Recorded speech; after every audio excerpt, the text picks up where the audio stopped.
All right, welcome back to the Here's the Deal Disturbing Illusion channel. I'm Brian, your host, and we're going to be talking about some real serious issues today. This is brought to you by we live in a world where smart people are silenced, so stupid people won't be offended. Now, I've got a lot of people from my last video who've decided to unsubscribe from me, and that's fine. Be offended. Now, I've got a lot of people. I would be lying if I said that didn't bother me, but it does. And I'm going to tell you why it does. I'd prefer you not unsubscribe. And if you're going to unsubscribe, I would prefer that you hang around and tell me why. Give me a rational reason. Give me a logical reason other than feelings, other than you offended me because you said something bad about my guy. And my feelings are hurt. And that's what's going on. So let me bring this video up. This is the video that I'm talking about. What the F? Trump followers admit this and are still voting for Donnie. There it is right there on your screen. And the thing that they admit is that this is a, hey, I'm voting for the lesser of two evils. I had one lady, and you'll see in a future video, maybe today or tomorrow, probably tomorrow because it's getting kind of late and I've been working on that one video all day. But she said, I'd rather dance with the devil I know, Donald Trump, than devil that I don't know. Another person said, many people said, hey, you got to choose the lesser of two evils. I mean, what other choice do we have? Or he just made a mistake. Nobody's perfect. We are not talking about perfection here. And I view that as a smokescreen. Anytime somebody gets in a conversation that they're uncomfortable with, because they're constantly talking about, well, nobody's perfect. Yeah, no fake. That kind of goes without saying. Nobody's perfect. But aren't there some people who are just downright evil? We're not talking about making mistakes. We are talking about a planned, orchestrated filling of the swamp after you promised all your people you would drain the swamp. And this guy that I feature in the video, he actually admits that Trump didn't, this guy right here, he admits that that Trump didn't drain the swamp, that he actually filled the swamp. And this guy is still going to vote for him in 2024 after voting for him in 2016 and being let down. Give me the moral underpinnings of the rationale that would lead a man or a woman to go to the polls to vote for somebody you know is evil. And then people are like, well, what's the alternative? Are you trying to tell me that you're going to vote for Kamala? That's how we know the propaganda is effective, it's effectual, and it is complete, and it is thorough. Because when you put out, let's say, a meme with Donald Trump dressed as a clown, the immediate knee-jerk reaction for people on the Trump train is, oh, you must be voting for Kamala. Same thing. If you just put out a Kamala clown suit meme and say something truthful that they would deem as derogatory, then the Kamala people are like, well, you're obviously for Trump. I have that happen to me all the time. When I talk to the Kamala people and I take them to task on how evil Kamala is, well, what are you going to do? Vote for Trump? You can't vote for Trump. They even say, got to choose the lesser of two evils. Or how about this? You got to pick your poison. Well, what if you got another choice? What if I want water and not poison? What if I want to make my own beverage and not drink any poison? What if I want to go my own way and just be left alone and not vote for evil? What if I wanted to do that? Isn't that an option? Isn't that a viable option? So what I want to do is I want to go over some of these comments that I had a problem with. Hopefully some of you are in the room as I talk about it, and I'm going to provide the link, the StreamYard link, so you can come on, and I'd prefer somebody come on who and talk to me who is against what I did in this video right here. Because, for me, it's not about, I don't care about being popular. I'm not out here just to troll. This is kind of trolling, but I want to unearth the truth. Truth fears no scrutiny. If you want to scrutinize me for scrutinizing them, good. But let's talk on the plane of logic, not feelings, not emotions. I am shocked that I have nearly 300,000 subscribers on my Here's the Deal police accountability channel. Donald Trump already said he wants to give federalized blanket qualified immunity to all police officers in America. He wants to institute and continue on with civil asset forfeiture and drug war laws, which isn't a war against drugs, it's a war against us. And yet you're going to give me crap for coming out against Trump. Can anybody explain that? This guy's shirt says, I like my president like I like my guns. 40, which was Reagan. He was the 40th president of the United States, and 45, which is Donald Trump. And somebody pointed out in the comments under this video, this guy's drinking a Bud Light. I thought all you Trumpers swore off Bud Light because of the Dylan Mulvaney thing. What happened? I thought there was still a boycott in effect. There's just massive, gross hypocrisy. And if you want to be the cruddiest human being on the planet, just be a hypocrite. You cannot be a statist. In other words, I want team red or I want team blue without being a hypocrite. If you can, prove me wrong. How the heck can you launch justifiable criticism against Team Kamala and it not also apply to you? You know, as bad as Kamala is, and she is bad, and I don't see her as the lesser or the greater of the two evils. And if you see Trump as the lesser of two evils, can you give me the metric by which you determine that and make that statement? Can anybody? All right, I don't want you to quit on me. I don't want you to unsubscribe, but I'm not going to minimize and I'm not going to lessen this message. You know, there are some diehard Trump supporters who refuse to, and Nicholas, what's his name? Nicholas Fuentes. Nick Fuentes was one of them. I don't know if he is now, but he refuses to cast his vote for Donald Trump for one single issue, and that is that he wants to give ISRA double hockey sticks control. And I heard so many people out here, hey man, I'm just a single issue voter. You can't be a single issue voter, because when you vote, you're not voting for an issue, you're voting for a person who's going to do a lot of evil things in your name. And then people they want to jump to, well, what's your solution then? No. Before we get to the solution, we have to unearth and dig into and keep on digging on the problem. The problem is you. In the 1930s, the problem wasn't Hitler. It wasn't Stalin. It was the people who gave Hitler and Stalin their power. Otherwise, he's just a psychopath twiddling his thumbs in the corner without anybody following him. Yeah, but Brian, there's a lot of people following him. And then you're going to follow him too? If the problem with Hitler was there was a lot of people following him, the last thing you want to do with Hitler or Stalin or Mussolini or Mao Zedong or Pol Pot or pick your poison, Abraham Lincoln, the last thing you want to do is give them another follower in you. Give them your vote and submit to them. Because I'm telling you this, if you vote for Kamala Harris and she does evil and she drops bombs and she kills one person with one bomb or one launching of a missile, it's done in your name. If she devalues the dollar a quarter of a 0.0001%, it's done in your name. And do you know how much death? We talk about dollar devaluation. We talk about legalized counterfeiting all the time on this channel or the other channel. But do you realize how much harm, damage, destruction, and death happens because of the counterfeiting of the dollar? As a matter of fact, it could be arguing that most, if not all of our problems here in America stem from back in 1944 and 1971 when we reneged on the Bretton Woods Accord to establish the dollar as a unit of exchange that's pegged to $35 an ounce gold, and then it became the reserve currency. But when the Vietnam got out of control, when the Korean War got out of control in 1971, August 1971, August 15th, 1971, Nixon said, hey, we're going to defend the dollar against the speculators. Well, that's a 53, 54 year defense now. And that's when they decoupled silver and gold. And the economics monetary system was just based on fiat, based on the word of the international banking cartel. That's exactly what they wanted. Do you realize you didn't have a World War I or World War II or Korean War or Vietnam or Desert Storm or any of that until after 19? You can't have a world war without fiat currency. Cheap, easy credit, roll the presses. Let's get those birds in the air and those bombs dropped on the ground. Our greatest problem today is not Donald Trump.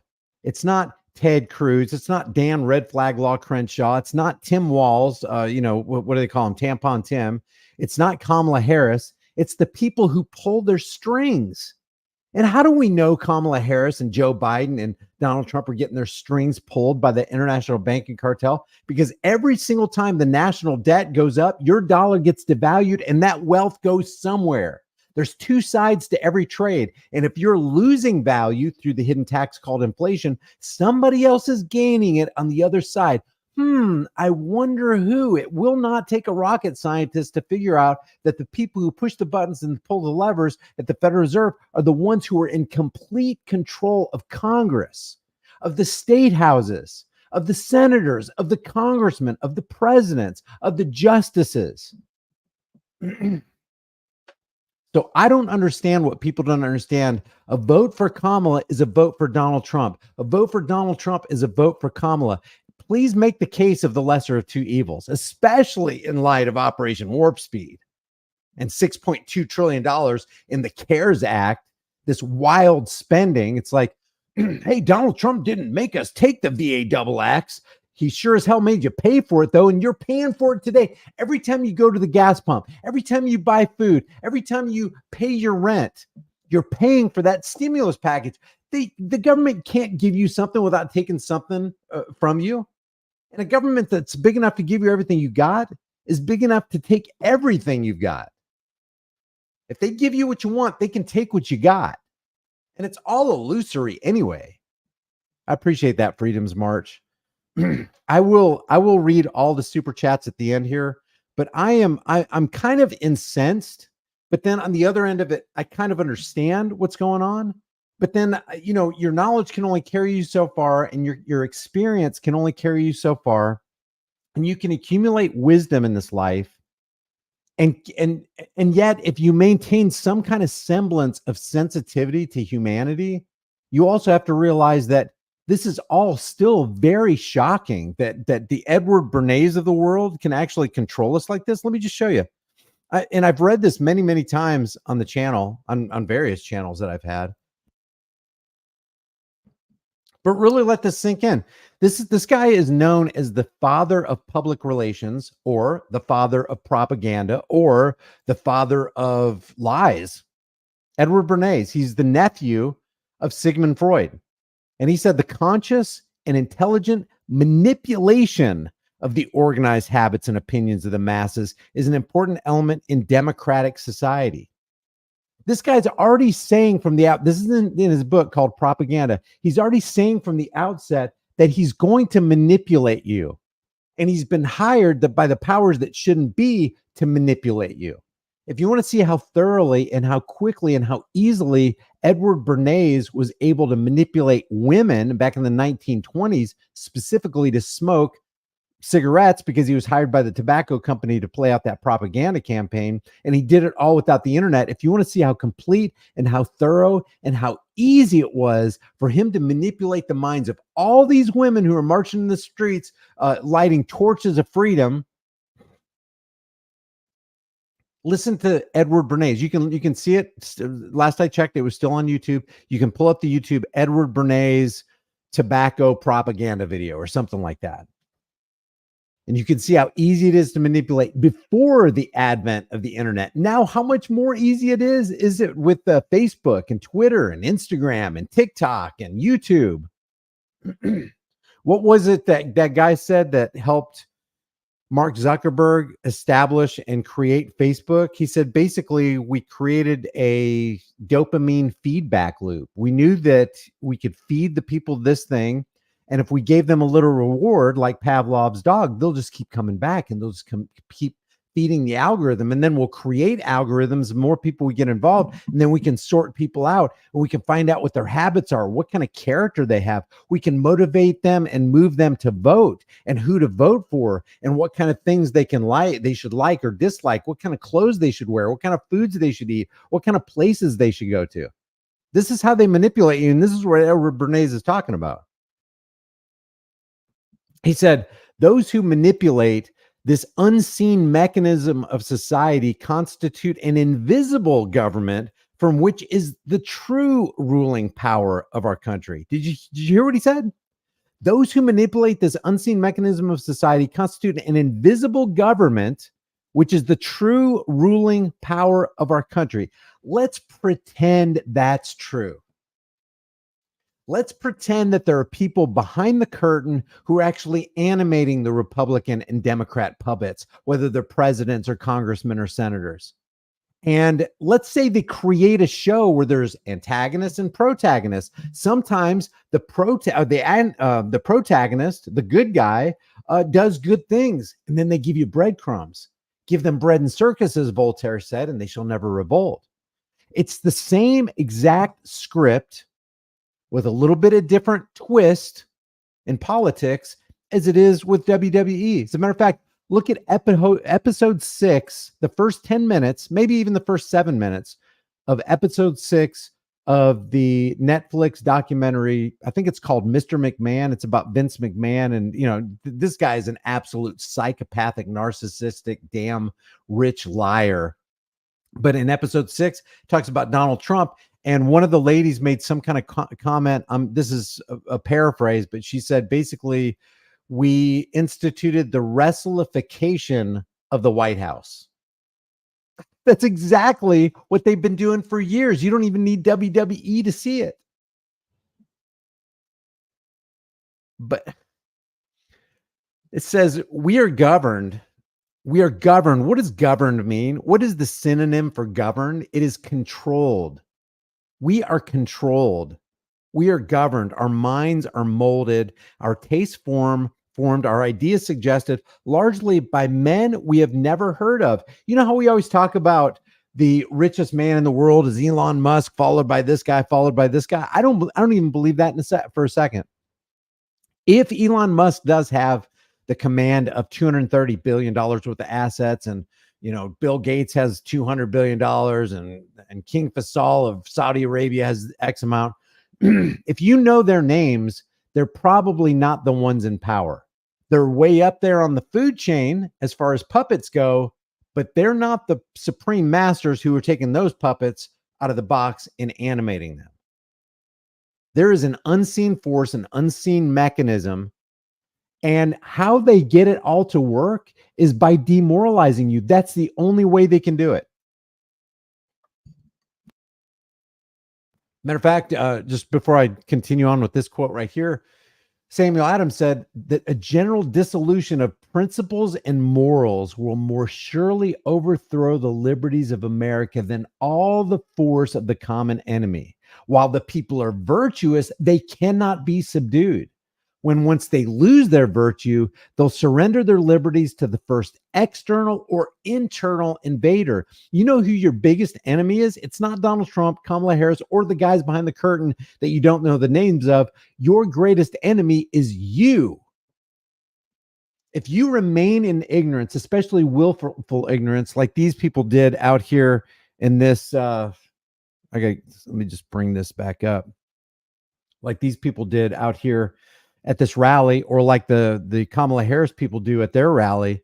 If you remain in ignorance after I or somebody else come at you with the 100% undiluted, undisputable truth, and you even have the gall to acknowledge that it's the truth, but you're going to vote for evil anyway, you're going to dance with the devil you know rather than the devil you don't know, you're going to give him a pass because he just made a mistake. Well, he didn't know he was hiring swamp things for the swamp. If you're going to remain in that ignorance, maybe you deserve what you're going to get. Maybe you deserve the boxcars to come up alongside your house and armed guards to come out and usher your entire family in and take you somewhere where you don't want to go. I don't want to be that guy to say that, but I guess I just did, right? I mean, when are you going to get a wake up call? So many of these people could not say anything about red flag laws. As a matter of fact, I would tell them, I said, you know what? All I need to hear about Kamala Harris is that she wants to take my guns. Because if she wants to take my guns, then she hates my guts and my family's guts. Because she, while being surrounded by guns in Washington's District of Criminals, has the gall to say that she's going to come and have government agents with guns take away my guns. That's all I need to know she's a tyrant. And I will not give my consent to that evil. But then guess what? Donald Trump initiated federalized red flag gun confiscation laws in 2019 after the 2017 Las Vegas event. If that's all I need to know about Kamala Harris to not vote for her, and if that's all I knew about Donald Trump, and there's way more to Kamala Harris and way more to Donald Trump, but if that's all I knew about them, I'm not voting for them because I don't consent to being ruled by evil psychopaths, especially when I know that they're evil psychopaths. Well, what's the alternative, Brian? The alternative to what? To voting for wolves who, upon voting for them, are going to open the hen house door and tear up all the chickens and sheep? I cannot wait to open this for a discussion when I drop you the StreamYard link, because I want to hear, especially from, let's see, this one right here.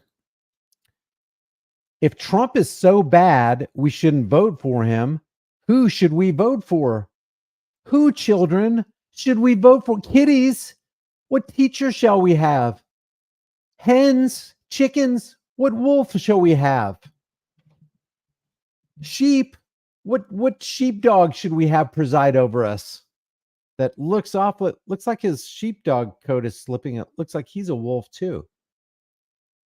How about lead yourself? How about vote for yourself? Do you know a vote for a political parasite is a vote against yourself? It's a vote against your family. You're literally saying, here, do your magic on behalf of the bankers and against me. Here, trash my dollar, will you? Go ahead and steal more of my time and laboring energies. My family didn't need me there anyway. I'll go ahead and get a third job. What kind of frickin' slave talk is that? Listen to what he says. I wouldn't vote Harris with a gun to my ear. Speaking of ears, a couple people asked, hey, can you explain what happened there in Harrisburg, Pennsylvania? How did Trump's ear get healed so quickly? I mean, looked like a perfect ear. It was a perfect ear. The most beautiful ear. You've never seen an ear like that. In 2 weeks, it was completely healed. No scabbing, no scarring, no indentation. And they had said that they confirmed it was a 2-centimeter hole and flesh was just hanging above that ear right there. How did it heal so dang quickly? And how did they catch a bullet in midair? I mean, they caught the bullet, man. We're so freaking easy to deceive. A vote for an obscure third-party candidate is as effective as not voting at all. You know, the most effective thing that you can do to bring the entire house down is maintain your integrity. When you vote, you literally are giving away your integrity. No, you're not. That's not true. I can prove it. Are you pro Second Amendment? Like, if anybody comes near to touch your guns or even says or even thinks that they need to take your guns first and due process. Yeah, we'll get all that due process second. We got to take your guns first. Are you going to vote for him? Are you really going to vote for him? Why? Upon what basis would you give your consent to somebody who's already proved themselves not worthy of your consent? That leaves one choice. 45 and 47, President Donald Trump, 16 likes. You've got to be, here we go. 16 likes. You got to be freaking kidding me. Amen to Michael, clown world. You know, all you have is the illusion of choice, which is no choice at all. You don't have a choice. They might as well put Donald Trump and Donald Trump up there. You have a choice between Donald Trump and Donald Trump. Or you have a choice between Kamala and Kamala. Their policy, okay, let's say all their policies. Let's give the best case scenario under the big top of politics. Let's say that Donald Trump's policies and Kamala Harris's policies were absolutely pro First Amendment, pro Second Amendment. They will never violate your rights. They promise to eliminate the income tax. They're pro Fifth Amendment. They're pro 10th Amendment. They're never going to, the federal government is never going to take over anything. They promised to actually dissolve Washington's District of Criminals and stop all the wasteful spending. Let's say every one of their policies were absolutely in line with not only the Bill of, the good parts of the Bill of Rights, because there are some bad parts. There are some bad parts of the Constitution. Congress shall have the power to lay and collect taxes. Really, if I don't have that power, and Congress is just people, I'm just a person. We're all people. We don't have the power to steal money from other people, calling it taxation. It's all fiction. It's just built on fiction. And like Lysander Spooner said, whether the Constitution be one thing or another, this much is true. It's either authorized such a tyrannical government as we have, or it's been powerless to stop it. In either case, it's unfit to exist. It's like, it's like getting salt that's not salty. Why would you salt your food with this white stuff that's not adding any flavor to your food? You wouldn't. Why would you vote when you know that your vote is affecting absolutely nothing? Well, it does affect one thing. Voting does do one thing. It lets the psychopaths who want to control you know that their marketing propaganda campaign to get you to be controlled is working, and it always works. And they know you're insane. Voting actually reveals to the powers that shouldn't be that you are insane. Why? Because you're doing the same thing that they've been doing for 150, 250. How old is this nation? 250 years old? You're doing the same thing people for over 2 centuries have been doing, and you're expecting a different result. You're expecting more freedom. You're expecting a stronger dollar. You're expecting not to get your guns confiscated or being threatened to have your guns confiscated. And yet, time and time again, it doesn't work. No matter who you put in there. Reagan, nope. Bush, nope. Bush HW, nope. Ford, Carter, Clinton, Obama, Trump, Biden, it's all the same. After every 4 years or 8 year or whatever term the president is in, there's always going to be dollar devaluation. And that is nothing more, nothing less than theft of your time and labor. All you got in this world is your time, and they're stealing it. You got to work harder for longer just to get a quarter of a cart full at the grocery store. I remember going to the store with my mom in the 1970s. We had to help her carry the other carts out. And it probably didn't even cost $100. We could still have that, but we keep on voting. And now we voted ourselves into over $2, $3, $4 gas and diesel, expensive food, expensive. And you notice that anytime they go, okay, this is in terms of the 1960s dollars equated to 2024 dollars is this much, and the disparity is massive. It's huge. You used to be able to fill up a whole tank of gas with 1 quarter. Well, what did the quarter have in it? It used to be sound money before 1964. You used to have 90% silver, and you used to be able to buy a gallon of gas with a quarter. And now how much is an ounce of silver? Is like $30, $35 now. Now it takes how much? How many of those same quarters do you need to spend to get a tank of gas? Oh, did I say a gallon of gas? I meant a tank of gas. You could spend a quarter to get a tank of gas. Now, how many quarters do you have to spend to get a tank of gas? It's just unfreaking believable. All you got to do is look at the gold standard, and you look at the prices of today as compared with $35 an ounce gold, as opposed to now $2,000 an ounce gold. Just the very price of gold shows you that the price of gold didn't rise. The value of the dollar, the power of the dollar weakened against it. Now you need more of these for the same amount of gold. For the same ounce of gold, you need 2,000 of these, not 35.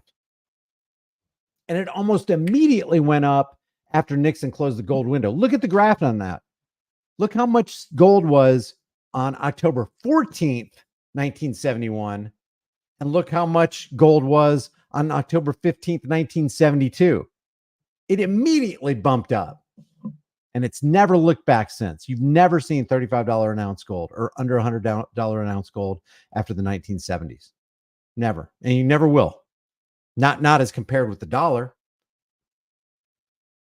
Yeah, and yeah, FDR confiscated gold back then with executive order. What was it, 6802?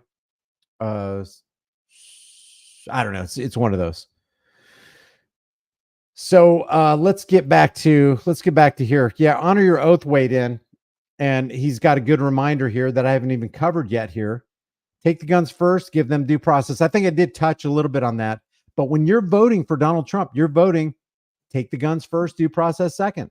When you're voting for Kamala Harris, you're literally voting for take the guns first, due process second. She said on one of those talk shows, "Hey, if we adjudicate you and find you to be a danger to yourself and others by our standard, of course, we'll come in and take your firearms." Uh, okay, so how does the Fourth Amendment protect me from that? Oh, that's right, it doesn't. So Kamala Harris wants red flag laws. Donald Trump wants red flag laws. Kamala Harris wants to take the gun first, due process second. Donald Trump wants to take the guns first, due process second. I already put in this last video a clip of Donald Trump saying, "Yeah, we need what did he say? We need background checks like we've never seen background checks." Kamala Harris wants background checks.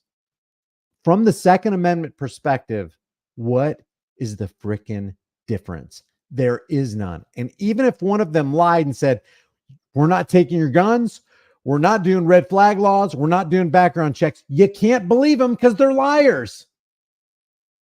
Even if all their policies were sound, above board, pro freedom, you still can't trust them because they won't do the very things that they promised they would do. "I'll build the wall, I'll build a big, beautiful wall. It's like a wall you've never seen before, and we're going to get Mexico to pay for it." Didn't happen, did it? Why? Because he's a liar. Biden's a liar. But all of a sudden, because the propaganda worked so well and Edward Bernays knew so much about what he was doing, that people have lost their freaking minds. We are governed, our minds are molded, our tastes are formed, our ideas suggested largely by men we've never heard of. And if you think this doesn't apply to you, you're freaking deceiving yourself. This applies to everybody. This applies to me. We're constantly being propagandized. If you see a marketing billboard, if you see an ad in a newspaper, they don't put ads in the newspaper for nothing. As a matter of fact, those ads are very expensive. If you go to Times Square, you see all those nice, pretty lights and those shiny billboards. They are paying top dollar. Last Super Bowl, last I read, it was $5.5 or $5.7 million to run a marketing ad, a 30-second marketing ad for the Super Bowl. Why are they dumping all that money in? How many Pepsis do you have to sell to get $5.7 million back? Obviously, it's working. It's brand recognition, and they do it because they know they can influence your mind if you just see their ad for a second. Same thing with politics. It's all marketing. It's all public relations. It's all lies. And politics is now and will always be the clever and deceptive art of using euphemisms. They love euphemisms. If you want to know the power of euphemisms, it's kind of funny how he does it. But George Carlin talks about the power of euphemisms when he talks about, back in the 1940s, they used to call it shell shock. Two simple syllables. Two syllable shell shock. And it brought across the message really, really well. And then it became battle fatigue. And then he talked about the syllables for that. And then he was like, now we've got post-traumatic stress disorder. Well, guess what? Shell shock and battle fatigue and post-traumatic stress disorder are the same things. It's just they use euphemisms to minimize the severity of what they're actually talking about. It's carnage, it's doom, it's destruction, it's evil, it's dark, it's psychopathic, it's warmongering. It's kids and families being blown apart with your freaking vote. And they're going to use euphemisms because they know that it's probably not a good idea to keep reminding you of what you're actually voting for and the psychopaths you actually support in what they're doing. Got to use euphemisms. So there's always this wordplay. There's always these spells. They call it spelling for a reason, I think. They always cast these spells, and that's what they're doing. That's what marketing is. That's what public relations is. That's what PR campaigns are, especially political and religious PR campaigns. They're casting a spell on people. And guess what? The crazy part about spell being cast on people, it works. It will work on the best of us, guys. You have to constantly guard your eye gates and your ear gates. You got to constantly, I'm not for, I'm only for one censorship, self censorship. And it's a good idea to censor yourself. Be careful what you put in your eyes. There's a reason they want it to go in there. Be careful what you put in your ears. Be careful what you put in your mind, what you sit down to watch and get entertained by so that it can enter into you. Be careful, because somebody out there, if you're not going to control your mind, there's somebody out there that's just dying to control your mind. Oh my God, if we can get into his brain. And social media has just made it that much easier. This is the logical result of the way in which our democratic society is organized. Democratic society, by the way, is tyranny. It's the tyranny of the majority. Vast numbers of human beings must cooperate in this manner if they're to live together. He's even propagandizing the readers of his book Propaganda as a smooth functioning society. In other words, if we don't control the minds of the masses, if we don't mold their minds, if we don't form their tastes, if we don't govern them, if we don't suggest to them ideas, then we're not going to have a smoothly functioning society. It's up to us, the social engineers and the behavioral scientists, to make sure that we have a free-flowing democratic society. That's what Edward Bernays is saying here. He's actually propagandizing the people who are reading propaganda. Never really thought about it till just now. In almost every act of our daily lives, and this can be demonstrated, guys, whether in the sphere of politics or business, in our social conduct or our ethical thinking, we are dominated by the relatively small number of persons who understand the mental processes and social patterns of the masses. It is they who pull the wires which control the public mind. And you thought Donald Trump was the commander in chief of the armed forces. You thought Hillary Clinton was going to be the ruler of the world or the leader of the free world. Just replace that leader with ruler, because that's really how they act, especially when it couldn't be more clear with executive orders. Give me a freaking break. One example that comes to my mind is the Smith-Mundt Modernization Act, which was signed by Obama back in 2012, which prior to, in the Smith-Mundt Act, domestic propaganda by the U.S. government was forbidden. Under the Smith-Mundt Modernization Act, propaganda, the floodgates of propaganda opened freely and widely and spewed across those gates on American soil and into the American conscience. Prior to that, it was basically a psychological operation to propagandize everybody else. Now, under the Smith-Mundt Modernization Act signed by Obama, now we can be propagandized freely by our own government. Unless you think psychological operation is a made-up term, all you have to do is go to goarmy.com and look up psychological operators, and they are hiring right now. Operators are standing by.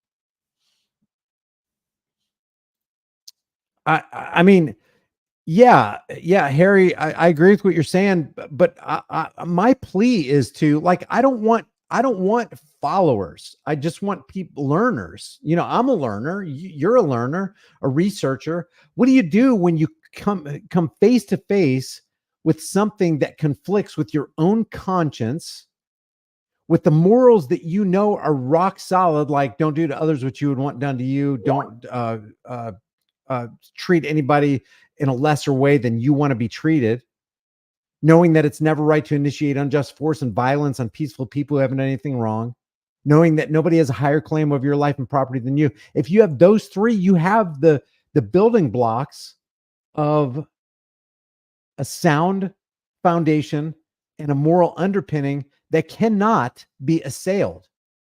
And those who try to assail it cannot use logic to do it, cannot use morality to do it. I think, a lot of people are like, well, morality is relative. Well, it kind of isn't. Because unless you're a psychopath or a liar, you don't want anybody to hurt you. You don't want anybody to steal from you. You don't want anybody to harm one of your loved ones or threaten to harm them in any way. Now, if you say that you don't mind that, then you are a liar or you're a freaking psycho who wants to be, he wants somebody to come and hit him in the back or knock him in the kneecaps with a baseball bat or whatever. I just find that really, really hard to believe. So that's what Edward Bernays said about this issue right here. Now, let me just go back to a couple of things that some other people said. And I was really genuinely shocked because, and I shouldn't have been, it's my own fault.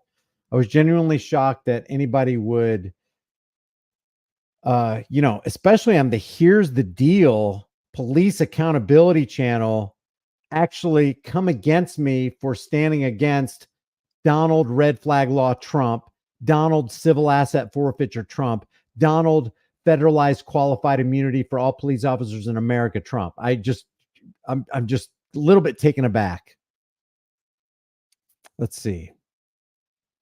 There are a couple of these that got a lot of thumbs up. I wish I'd just go ahead and bookmark them. Let us see here.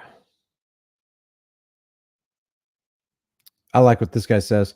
You got to be kidding me. All these clowns don't know why they're voting for Trump. What's the real reason? I know why, but the thing I like if he I don't know what that is. This was great right here. I'm trying to look for the negative comments. Stand on your morals, not your laurels. I say, don't vote because my morals prohibit sanctioning and endorsing a ruler for thee and me and in the land of the free. Yeah, that's good. Voting and wrestling are the same. Totally agree with that. Oh yeah, here we go.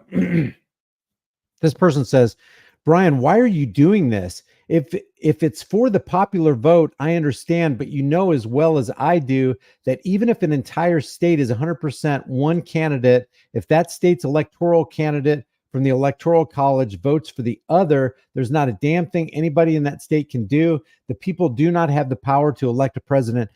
I have said this from day one on the internet. Your vote, even if the candidates were legit and they're not, even if the political charade was true and it isn't, your vote doesn't count. Hillary Clinton won the popular vote in 2016. They tell us, you can't even believe fake stream CIA infiltrated Operation Mockingbird and MK Ultramedia. But let's say that Hillary Clinton did win the popular vote in 2016. The Electoral College gave it to Donald Trump. It's not about your vote. The electors decide. Yeah, the electors are supposed to cast the vote based on the will of the people that they're supposed to be representing, but they don't have to. And you know what else people don't know? People don't understand that the RNC, the Republican National Committee, and the DNC, which is the Democratic National Committee, that they're private corporations. The RNC and the DNC that holds the primaries to determine who's going to be the Republican candidate, who's going to be the Democrat candidate, and then they promote that candidate for the presidential election. They are private corporations. And listen to this. And I've got the case right here. What I will do is I will put the case law right here for you because you got to bring the receipts. If you're going to make some kind of outlandish sounding statement, you better back it up. This is from this website right here. The DNC and the RNC are private corporations. In 2017, a Florida judge dismissed a class action lawsuit against the DNC brought by supporters of Senator Bernie Sanders over the handling of the 2016 presidential primary. You remember what happened there? It literally looked like Bernie Sanders was going to win and beat Hillary Clinton by a landslide. And then something happened with Debbie Wasserman Schultz, who's named in this lawsuit right here. She had to step down. Donna Brazile had to step down and step aside because there was some really weird backroom deals going on. They didn't want Bernie. They wanted Hillary. The court ruled that the DNC is a private corporation and that voters cannot protect their rights by turning to the courts. The DNC asserted that the primary elections belongs to the people who control the party, not the voters. I'm going to read that one more time because it applies also to the RNC. And guys, we haven't even scratched the surface of what's wrong with Donald Trump and the two-party uniparty dog and pony show system here. So let me expand this. The DNC asserted that the primary election belongs to the people who control the party, not the voters. The DNC lawyers argued that the Democratic Party doesn't owe anyone a fair process and that it has every right to disregard its own rules or interpret its rules how it wants because it is a private organization. Read my lips, private organization.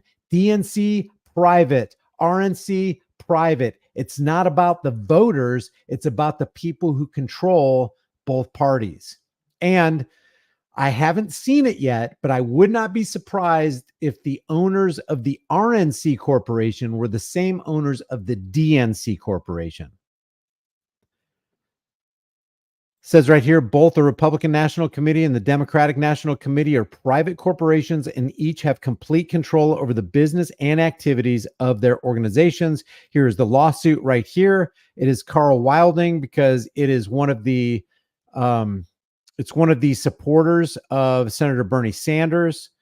It is versus the DNC Services Corporation. That is the name of the corporation. It's the name of the entity and the people and the board members who control the DNC. And there's also an RNC Services Corporation doing business as the Democratic National Committee. How much do you want to bet that a large portion of Boobus Americanus do not know that the RNC and the DNC are private corporations and they run their business the way they want to? And there's been a judgment against the people who tried to sue the DNC. Again, I'm going to put that link in the chat for you. You look it up at your leisure and you read this entire, look at this document here. Read this entire document and you will find that the court ruled that the DNC is a private corporation, and all you Democrat voters out there, it's not about your vote. Even from the constitutional perspective, it's not the voters, it's not the general population who determines who's going to be the president of the United States. And even if you thought it was, it's a selection process, not an election process, because they control both sides and they control every member of the party. And I'm going to show you that in a second. It's called absolute control by a foreign nation over our Congress per Donald J. Trump. So when you're voting for Donald Trump and Kamala Harris, you're voting for the people who control both Donald Trump and Kamala Harris. So you tell me how much your vote counts. And even if it did count, it doesn't, because the DNC and the RNC are private corporations. Voters don't choose presidents, electors do, and it's a dog and pony sideshow under the big top anyway. And people are going to get upset at me in the comments section saying that I'm a Kamala Harris supporter. So let's see. So yeah, I totally agree with this person right here. And I just wrote back, I've been saying that for years. Your vote doesn't count. It never has. It never will. And even if it did, why are you going to vote for a psychopath? Why are you going to give away your morale? You're giving away your morality. You're giving away your self-determination. You're giving away yourself. How is it? And people view that as a badge of honor. Well, son, back in 2016, I voted for Donald J. Trump over that crooked Hillary Clinton. Oh yeah, Daddy. Well, didn't Donald Trump say he was going to jail Hillary Clinton? Was Hillary Clinton really as evil and dastardly and as worthy of jail as Donald Trump said? You damn right. Then you voted for a guy who didn't execute and exercise justice on the evil person. Why? Because Donald Trump just said about a month and a half ago in a speech on stage that he chose to protect Hillary Clinton. The day he was inaugurated as president of the United States, during the inaugural ceremony, the inaugural luncheon they had afterwards, he led the entire room full of people in a 2-minute standing ovation for Bill and Hillary Clinton. When it was all done, he pointed over at them and said, got a lot of respect for those two people. Got a lot of respect. You do you? You want to see something extremely painful? I mean, my God, My God, what is going on here? Donald Trump.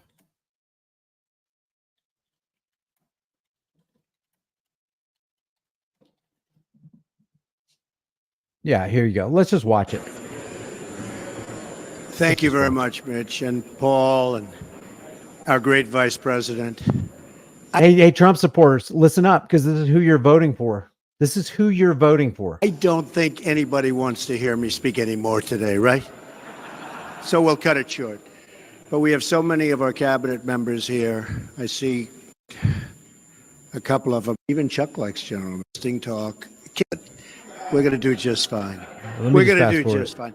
You know, I'll tell you, there is something that I wanted to say, because I was very honored, very, very honored, when I heard that President Bill Clinton and Secretary Hillary Clinton was coming today. And I think it's appropriate to say, and I'd like you to stand up. I'd like you to stand up.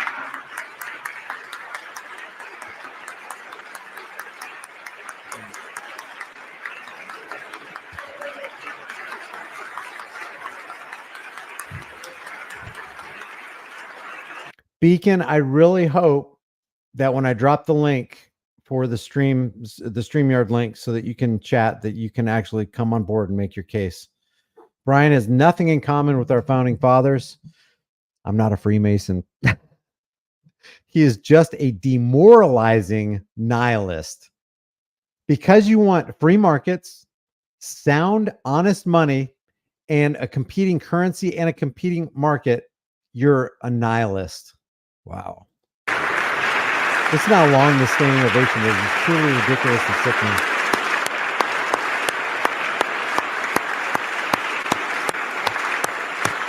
And honestly, there's nothing more I can say, because I have a lot of respect for those two people. So thank you all. J-Dad says, I'm gladly voting for the guy who has respect for Bill and Hillary Clinton and warmonger Henry Kissinger. I would rather be a part of the show than sitting outside of it crying about something they presumably don't care for. Is this really crying? You know what this is? You know what this is right here? This is me standing outside of the tent where all the insane people are doing the same thing over and over, expecting a different result, handing out flyers saying, hey, the guy who you're about to vote for is about to poison you. He's about to close your businesses. He's about to trash your dollar. He's about to steal the product of your time and laboring energies. He's about to give the United States away to Israel. That's what I'm doing. I'm standing. Is that crying? Is that crying? This is me. This is me standing a 1,000 yards from the bridge collapse as you're heading my way at 50 miles per hour, waving you down, saying, the bridge is out ahead. You enter at your own risk. And then you roll down your window and go, you freaking cry, baby. That's all you do is just cry. Cry, baby. Keep them coming, folks. Keep them coming. Because while I hate what's going on in our world, I'm glad that things are getting exposed.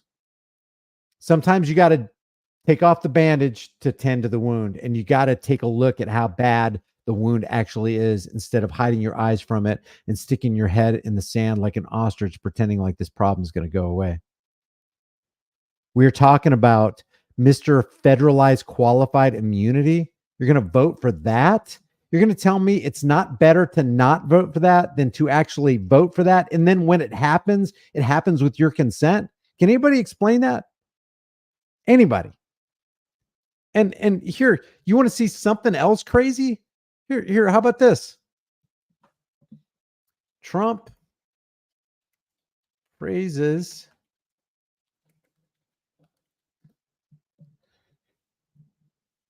it's probably not gonna come up. Yeah, here it is. Thank you very much. Henry Kissinger has been. If you know anything, put a 1 in the room if you know anything about this guy right here. If you do a cursory search on Henry Kissinger, warmonger, you're going to find out some crazy, crazy stuff. It would be like, I don't even know if you can say this in the same sentence, but it would be like saying that this person is worse than Jeffrey Dahmer. Or it'd be like saying this about Epstein. And Epstein, guys, Epstein was a puppet dangling on a string. There's no way that I could possibly express to you, because my words are too feeble. There's no way I could express to you how utterly, thoroughly, completely EVIL this guy is. But listen to what Trump knows who he is. Trump's hobnobbed with him. They were in the New York seat, he says. But listen to what he says about him. And picture yourself saying this. And now picture yourself voting for this person. Listen. Been a friend of mine. I've liked him, I've respected him, but we've been friends for a long time, long before my emergence in the world of politics, which has not been too long. But we have been really in the, I guess you'd say, the New York seat a little bit, but we got to know each other very well. He's a man I have great, great respect for. He is also somebody, usually I say, have you? He's a man I have great respect for. Sound familiar? I got a lot of respect for those people right there. Those two people. If you are one of the people sitting in the grave because of the actions of this guy or Bill or Hillary, and you were somehow able with your ears to hear what Trump was saying, and then you looked over at your family who was all gone because of this guy, would you, and if you had a chance at life again, would you crawl out of your grave, go to the voting booth, and vote for Kamala or Donnie? I mean, be honest. Does anybody realize that with your vote, you are literally spitting on the graves of how many people died in Desert Storm? How many people died in Vietnam? How many people died in all these bankster wars? How many people are dying every single day? From 2016 to 2020, when Trump entered and exited office, he dropped 46 bombs every single day. And that's just what the Pentagon lets us know about. Let me show you the war power summary.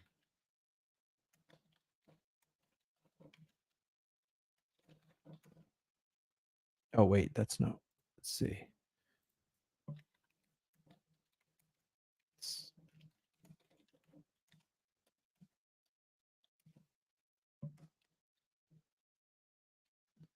I don't think this is going to come up. I don't ever look this up on. I don't ever look this up on. Here, I got to do it this way.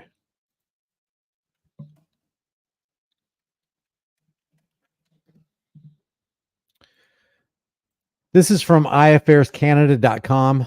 This is just a war power summary that's published by the Pentagon. It's called the Air Power Summary. I was calling it the war power summary, but it's the air power summary. I want to show you how many bombs. This signifies, this column right here signifies how many bombs were dropped in Iraq, Afghanistan, Yemen. Look at this. In 2001, we dropped 17,500 bombs in Afghanistan. This is 2001 to 2008. That's Bush. 2008 to 2016. Or 2015. That is Obama. Look at this. 29,000. This is why I call him drone bomb ya. 29,200. And then it tapered off because there's outrage. You know, pretty soon they pull back, or they continue dropping bombs, and then it's not recorded. It's not recorded in the stats, the Pentagon stats, because it looks too bad.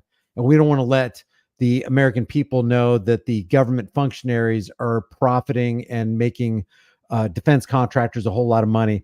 But look at when Trump took over. So at the end of 2015 was Obama's reign. 2016 begins. Trump's first year in office, he dropped 30,743 bombs just on Syria. Just on Syria.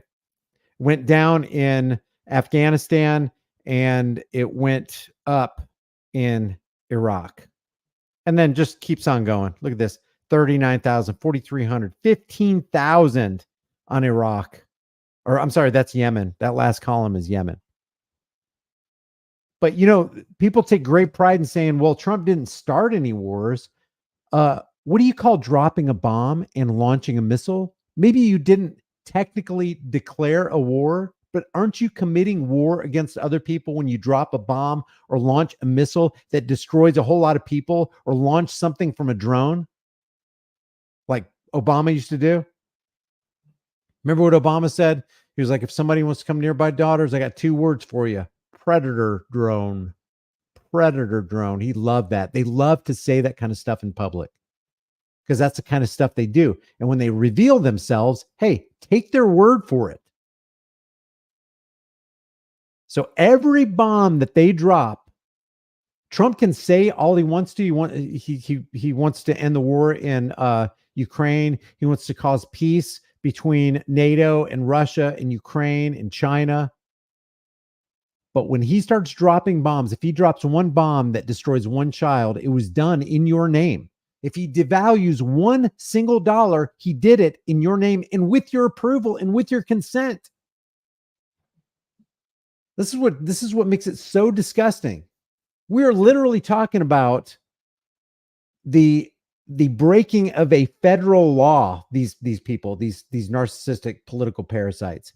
18 USC 241, conspiracy against rights. If they get together and they formulate plans called bills, which become laws, and those laws take away your rights, then they've conspired against your rights in violation of 18 USC 241.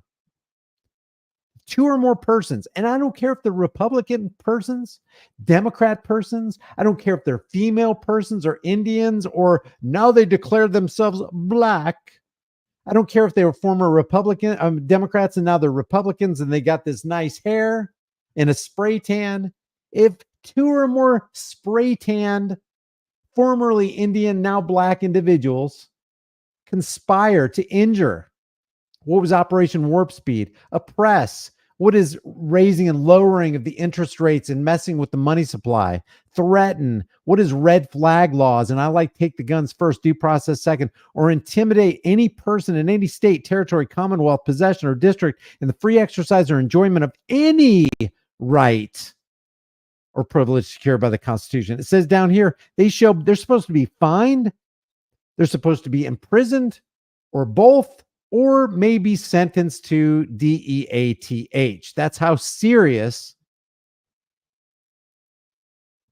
the breaking of this law is, which is a companion law to deprivation of rights under color of law. And you definitely saw deprivation of rights under color of law when the self-proclaimed father of the VAXX takes credit for closing the businesses. Remember, 2 weeks to slow the spread. And then from April to through May of 2000, he shut everything down from a federal perspective. But we're going to blame Anthony Fauci and Deborah Birx. Anthony Fauci was the highest paid federal employee and Trump kept him on. Well, he didn't know. He was just trusting all these people. Well, if he's that incompetent, maybe he shouldn't be the supreme leader. How about that? He didn't drain the swamp. He filled the swamp. He didn't lower the deficit. He increased the deficit to the tune of $8.4 trillion. He keeps big money in politics. He's for red flag gun confiscation laws, civil asset forfeiture. He is on record to be the president who gave the most money, the biggest increase to the military industrial complex that we were warned against by Eisenhower, who's also a tyrant. $6.2 trillion in theft from Americans through the CARES Act, the stimulus plan that unleashed boatloads of money into the economy. Years later, we're still paying for it. Where did all the inflation come from? That's part of it. People are, I feel like sometimes we're dealing with children in human adult bodies because I see all these people going, well, it's Biden's fault that the prices are so high. Really? What did your Supreme 6.2 you don't even understand how much money that is. And then $8.4 trillion on national debt. Are you going to expect your dollar not to be devalued? Are you going to expect your chicken not to go up 30, 40, 50%? Are you going to expect to buy those roast beef sandwiches and that ribeye steak in those porterhouses for the same amount of money you did when Trump got into office in 2016? You expecting your gas prices to stay low, and when there's some psychopath going, I don't know if I've ever signed a T on it before. We should actually, just to make this complete, Trump signs. Hope this is the extended version because we really want to see, like, there's an extended version and there's a version that doesn't have everything. But we need to see the one that has everything so people can be reminded that this is the guy that you're voting for. I don't know if I've ever signed anything with it. We can't chicken out now, can we, Mitch? This is part of it, but here we go. Well, thank you all very much. It's a very important day. I'll sign the single biggest economic relief package in American history, and I must. The single biggest economic relief package. Translation, this is the biggest power and wealth transfer and theft that America has ever seen. Like nothing else comes close. This one act, nothing else comes close. This is the guy you're voting for. Say, or any other package, by the way. It's twice as large as any relief ever signed. It's $2.2 billion, but it actually goes up to $6.2 potentially $billion, trillion. Trillion. So you're talking about a $6.2 trillion bill. Nothing like. It was only supposed to be 2.2 trillion. That the economic stimulus package, the CARES Act, was only supposed to be 2.2 trillion. Just arbitrarily, they added an additional 4 trillion to it, and we don't know where it went. It's kind of like Alan Grayson a couple years back where he said, where did the $2 trillion go to the Federal Reserve? And he's like, I don't know. It's kind of like Rumsfeld said the day before 9/11, the Pentagon has lost 2.3, or we can't find $2.3 trillion. And he chalked it off to bureaucracy. And then another lady, I can't remember her name, she was grilling a Federal Reserve statistician and accountant and asking her where $9 trillion went. So they just unilaterally add trillions of dollars like we're never going to notice it. And then they mock us by having Goldman Sachs bankers and globalists stand behind him doing the little signal there. And I'm the crazy one for calling this stuff out.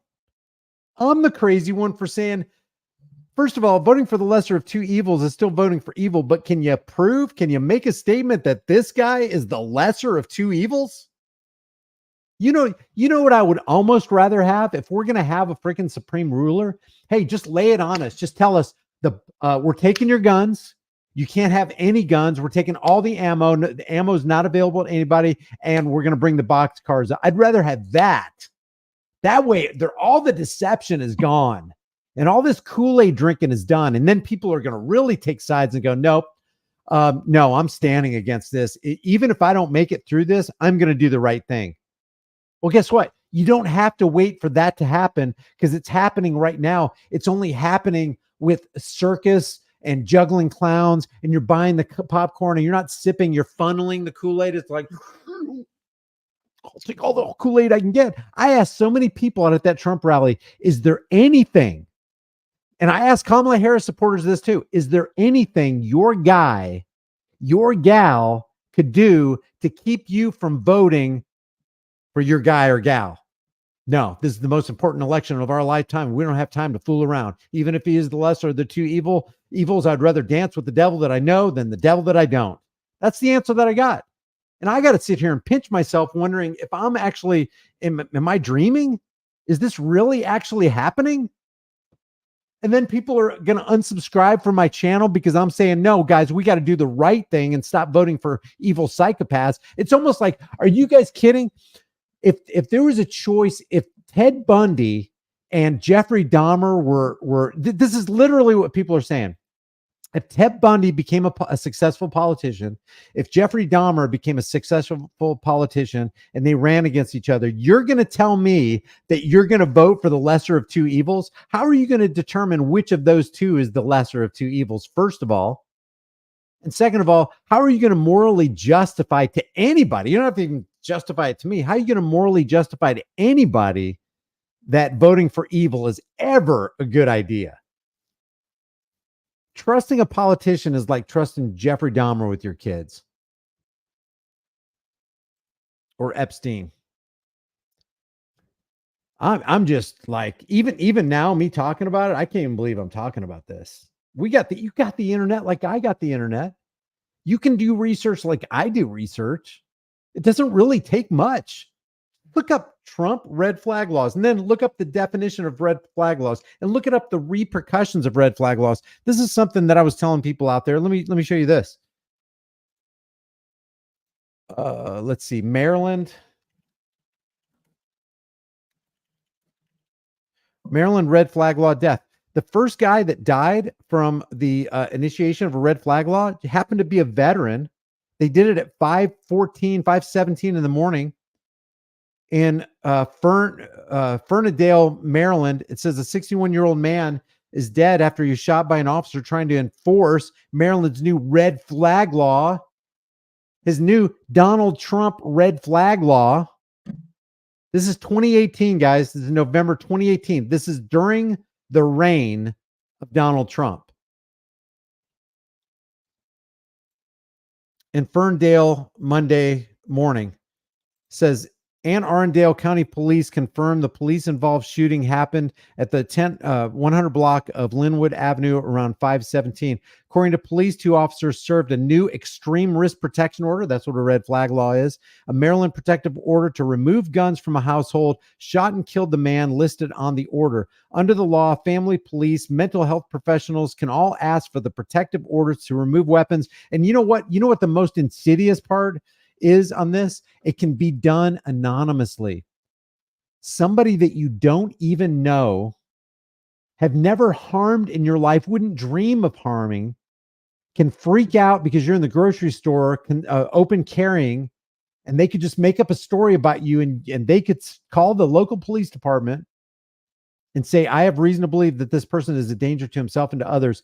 And because of red flag laws, they can sidestep the Second Amendment, they can sidestep the Fourth Amendment, and they can come in and take your guns like they did to this Gary Willis here.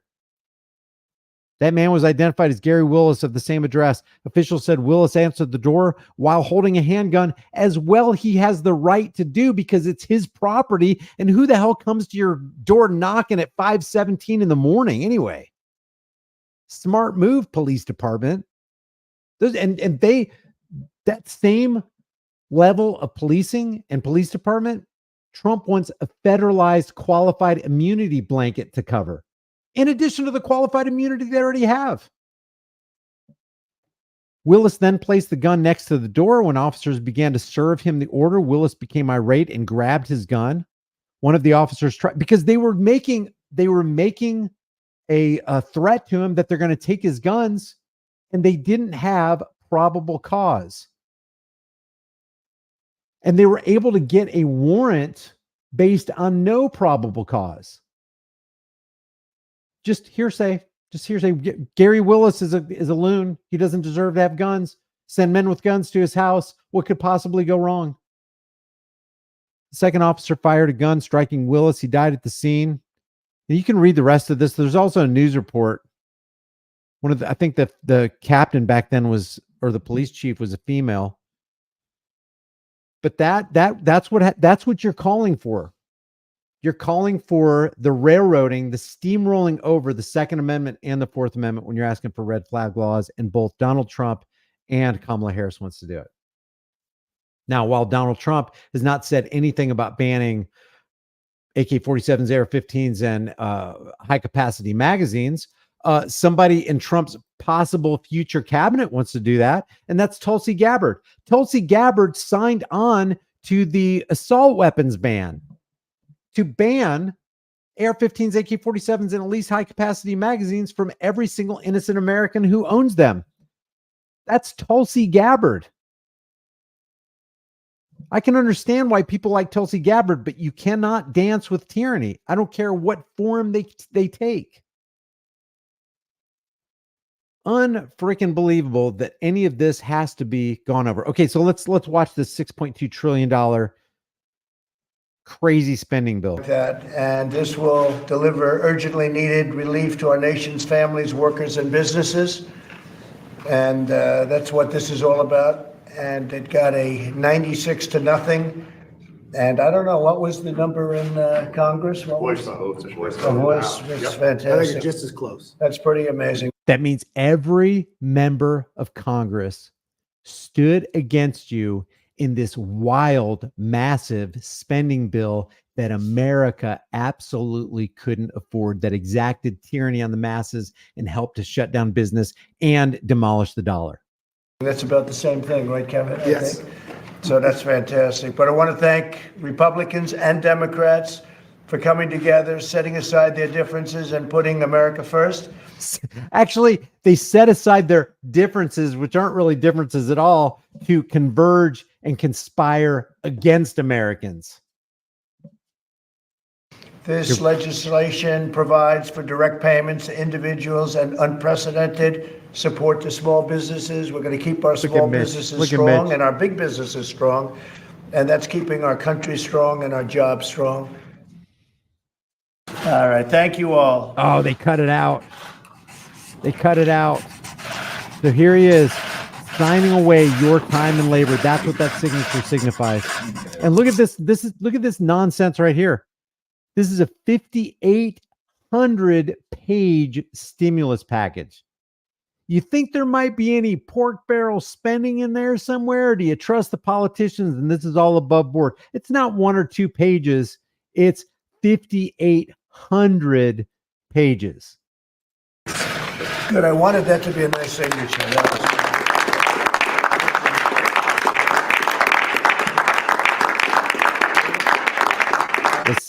First pen goes to Mr. Puffalump, and the second pen goes to Mr. Globalist, Goldman Sachs banker that Trump made the Treasury Secretary, Steve Mnuchin. If that ain't swamp creature, I don't know what is. If Mitch McConnell isn't a swamp creature, I don't know what is. And here you guys are. I'm not talking about all of you, but just you know who you are. You willingly, of your own volition. Nobody made you come into the circus tent. You came in by yourself. You took your own money out of your own pocket. You bought their popcorn, their soda pop. You're drinking their Kool-Aid. You're sitting in the stands and you're applauding the chains of your own oppression. But somehow I'm the bad guy. Somehow I need to be the guy that needs to be unsubscribed from. Okay, that makes zero sense. Let me just go through a couple things. When I do a live stream, sometimes I'll read the comments in the comment section. But when I really want to be directed, because I want this to be a standalone video, I want as many people to see this video as possible. And if you're watching this video and you're not used to my channel or you don't know who I am, I'm just a freaking American like you, and I'm sick of the tyranny, and ain't nobody going to take my rights anymore. And if they do, then I guess I'll just have to be dead, because I'll be damned if I'm not going to do the right thing. And I'll be damned if I'm not going to warn my fellow Americans that the bridge is out ahead and they want you to think everything's all hunky-dory, because it's not. It's not. And the crazy Edward Bernays Kool-Aid drinking propaganda that's going on is so complete and thorough that people actually think that when I post a negative meme about Donald Trump, then automatically I'm playing for the other team and vice versa. Screw that, man. Screw that. And I'm not doing this to be popular, because boy, if you want to be popular, just be a white Democrat or a black conservative. If I wanted to make a whole lot of money, I would join Midas Touch, and they would love to have me because I got more goods on them, on Donald Trump, than they ever thought about having. But the reason they won't have me in this state right here is because whatever criticism I lay at the feet of Donald Trump being a puppet is the same exact criticism that I have for Kamala Harris or Joe Biden or the Clintons. So I don't fit in that, and I'm not sitting here trying to be edgy. There's better things that I can do with my time than just sit here and be, criticized by people unless what I'm doing is actually the truth. I want to sit here. If I didn't see one single penny by proclaiming the truth, my soul is satisfied. I got a roof over my head. I've got lights. I've got water. I've got some food. That's all you really need. Besides that, all you rich people, all you guys making bank on the Republican side, stumping for Donald Trump, Donald Red Flag Law Trump, all you people making bank saying how great Kamala Harris is, your money is soon to be worthless. And whatever cars you have parked in the garage, whatever mansion you live in, however comfortable you might be, all that can be taken from you like this unless you get your heads out of your arses and start following liberty. And let's all get together and create a parallel economy with a free market that doesn't need Washington's district criminals. That is the answer. But first, you got to realize that your head is inside your rear end hole. Voting is like wrestling. It makes you feel good inside, but doesn't change the outcome. Yeah, it makes you feel good inside, but doesn't change the inside and doesn't change the outcome. Exactly, Top Rock. I cannot tell you what a breath of fresh air it is to talk with somebody who actually understands. And I'm not saying that I have complete understanding about all of these issues, because there are complexities in the economy. There are complexities with immigration and the border. But I know one thing that's not complex is that the free market can operate things better and cheaper and yield higher quality than anything the government could ever do. Are you telling me we can't build straight, flat places without the government? Without the government, who will build the roads? How can we have schools, bridges, clean running water? How could we have any kind of infrastructure, lighting systems, interstate? How could we have any of that? Not realizing that people said the same thing back in the early 1800s. Without slaves, who will pick the cotton? It's like, wait, you did not just say that. You've got to be kidding me. The picking of the cotton is not even an important issue when it's juxtaposed against a human being being enslaved by another human being. You've got to be, we'll find a way to pick the cotton. We will find a way to build the roads. And by the way, the free market builds the roads. It's just co-opted by government contractors. You're going to tell me we can't build iPhones and Androids and make roads and buildings without theft, threats, force, and coercion by men, psychopaths with guns? Are you telling me we cannot possibly get along in society without a group of robber barons robbing us blind, manipulating us, propagandizing us, pitting us against ourselves? That's another thing. I don't have a problem in it of itself with division. Division in and of itself is not bad. Division on bad things is bad. Division on good things is good. For example, you're going to divide and separate from somebody who, say, has a lifestyle of a Jeffrey Dahmer or a Jeffrey Epstein or a Ted Bundy, right? Yeah, of course you are. You're going to divide. And what is that dividing line? Morality.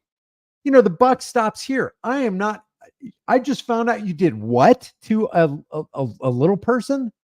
We are not friends anymore. We can't possibly be friends because your character doesn't jive with the kind of character I want to befriend. It's not befriend worthy. So there's good division. There's good separation. But then there's also bad separation where families literally split apart because of the political party they've decided to align themselves with. Or families dissolve. I mean, is there anything really more important than building a solid family unit where you got their back, they got yours, no matter what? And you feel obligated to them and to yourself to be the best possible person that you can be, not so you can show it off, but so you can help the most amount of people. You can only help the most amount of people if you have helped yourself. If you have inside your spirit reached deep down inside and found out what kind of person you are and what kind of changes you need to make, because we all need to make changes. There's nothing more important than having a solid family unit. But when families get divided and split over politics and religion, that is an illegitimate division. So while the powers that shouldn't be employed the divide and conquer technique. They want us divided over politics. And we're divided over politics. When the hell are we going to wake up and see that it's all a dog and pony show? It's all under the same big top. They want us to come to the same show. More importantly, they want us to be card-carrying members of the cult of personality. And people are more than willing to comply. I'm a Democrat. My dad's always been a Democrat. My mom, my grandmother were always Democrat. We don't question it. We just vote blue. People on the news like, oh, we're conservatives. Oh, sure, honey. We're conservatives. We have conservative values. What are you conserving when your guy gets you into $8.4 trillion into transgenerational debt slavery? Where's the conservative factor there? That's your guy right there. That's him. I don't know if I've ever signed anything with a T on it before, but we better not chicken out, Mitch. So I don't have a problem with division in and of itself. But division over stupid things is absolutely ignorant. Another ignorant thing that I have a problem with is, you know what? We don't need to dissolve the Department of Education. We don't need a president to dissolve it. Stop sending your kids to public school. Tell the state, stop raping me over property taxes, over a school that I don't even use and my kids don't even go to and we don't want to go to it. How about that? What if 10% of Americans said, I'm not paying property? It's not going to happen. This belonged to my granddad. He paid it off back in 1950, and I'll be damned if I'm paying $6,000 a year to stay on my own property. I mean, nothing says servant, nothing says serf, nothing says slave like you don't own your property. And that's exactly what property taxes are. You don't own it. You're a tenant, and the landlord demands his pound of flesh.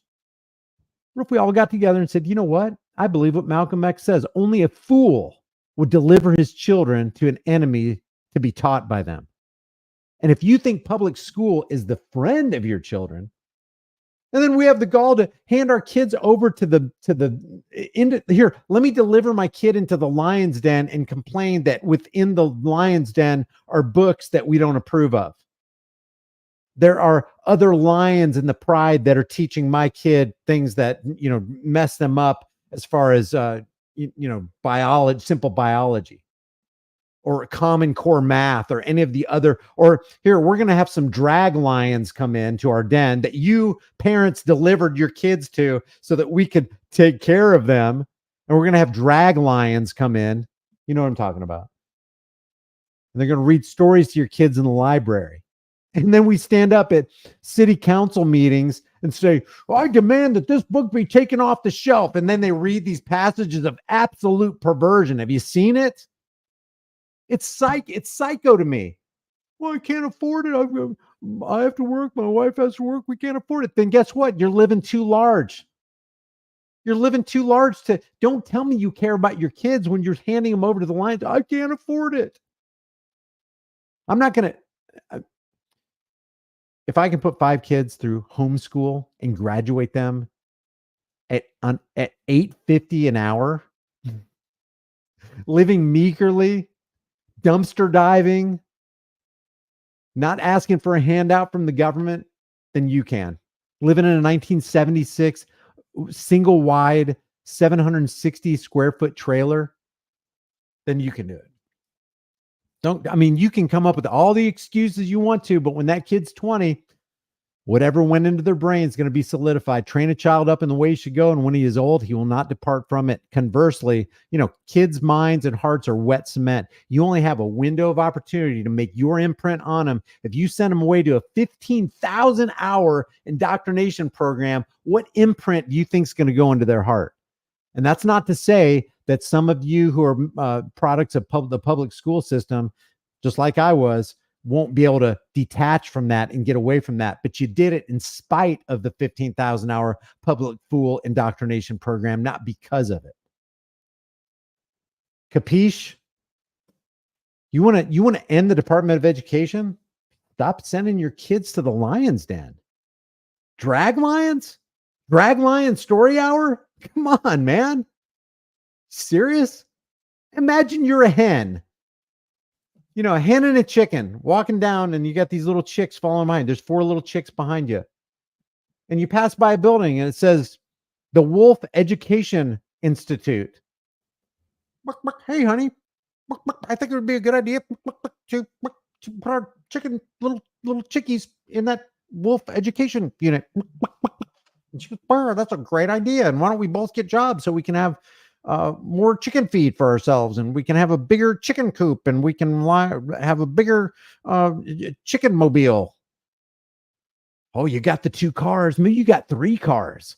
Maybe you go on really nice vacations and stay in really cool hotels and visit neat beaches, and you got this big house. But you can't afford to sell all that stuff for the sake of your kid and get them out of the public fool system. Come on, little chickies, and then shoving them into the Wolf Educational Institute. What a great idea. No other chicken can look at those chickens and go, I want to be just like them. They know what they're doing. They got their heads screwed up. Oh, they just lost their heads. Oh boy. We better not follow them. If anybody disagrees with me here, you know what I'm going to do? I'm just going to go ahead and open this up we're at an hour and 30 minutes right now. Let me, here's the invite link. I only really, well, I'll talk to anybody, but man, I really want to hear somebody who disagrees with me about this Trump Kamala Harris thing. There's the StreamYard link. It's in there right now. Max says, what did Max say? MPCS says, I'm so happy one of my parents had the common sense to keep me away from public education.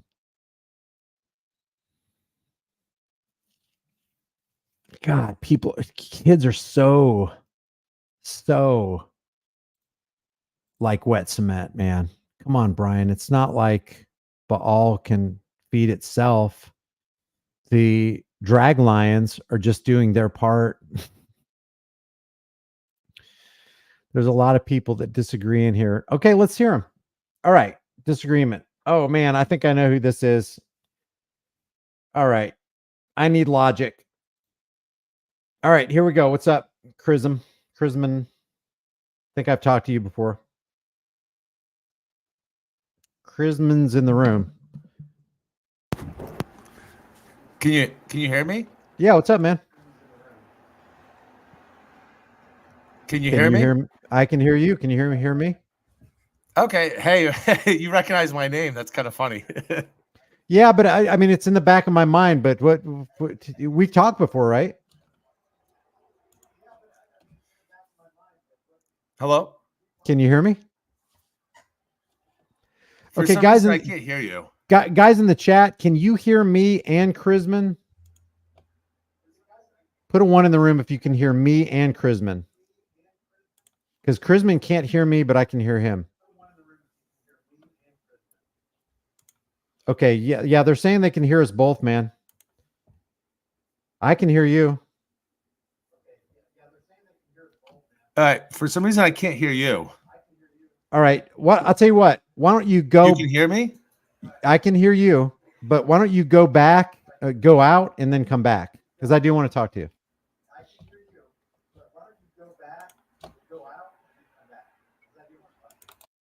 I'm just going to remove him from the stage. I'm going to add John. John and Work for Liberty. What's up, John? You're up. Hey, what's going on, brother?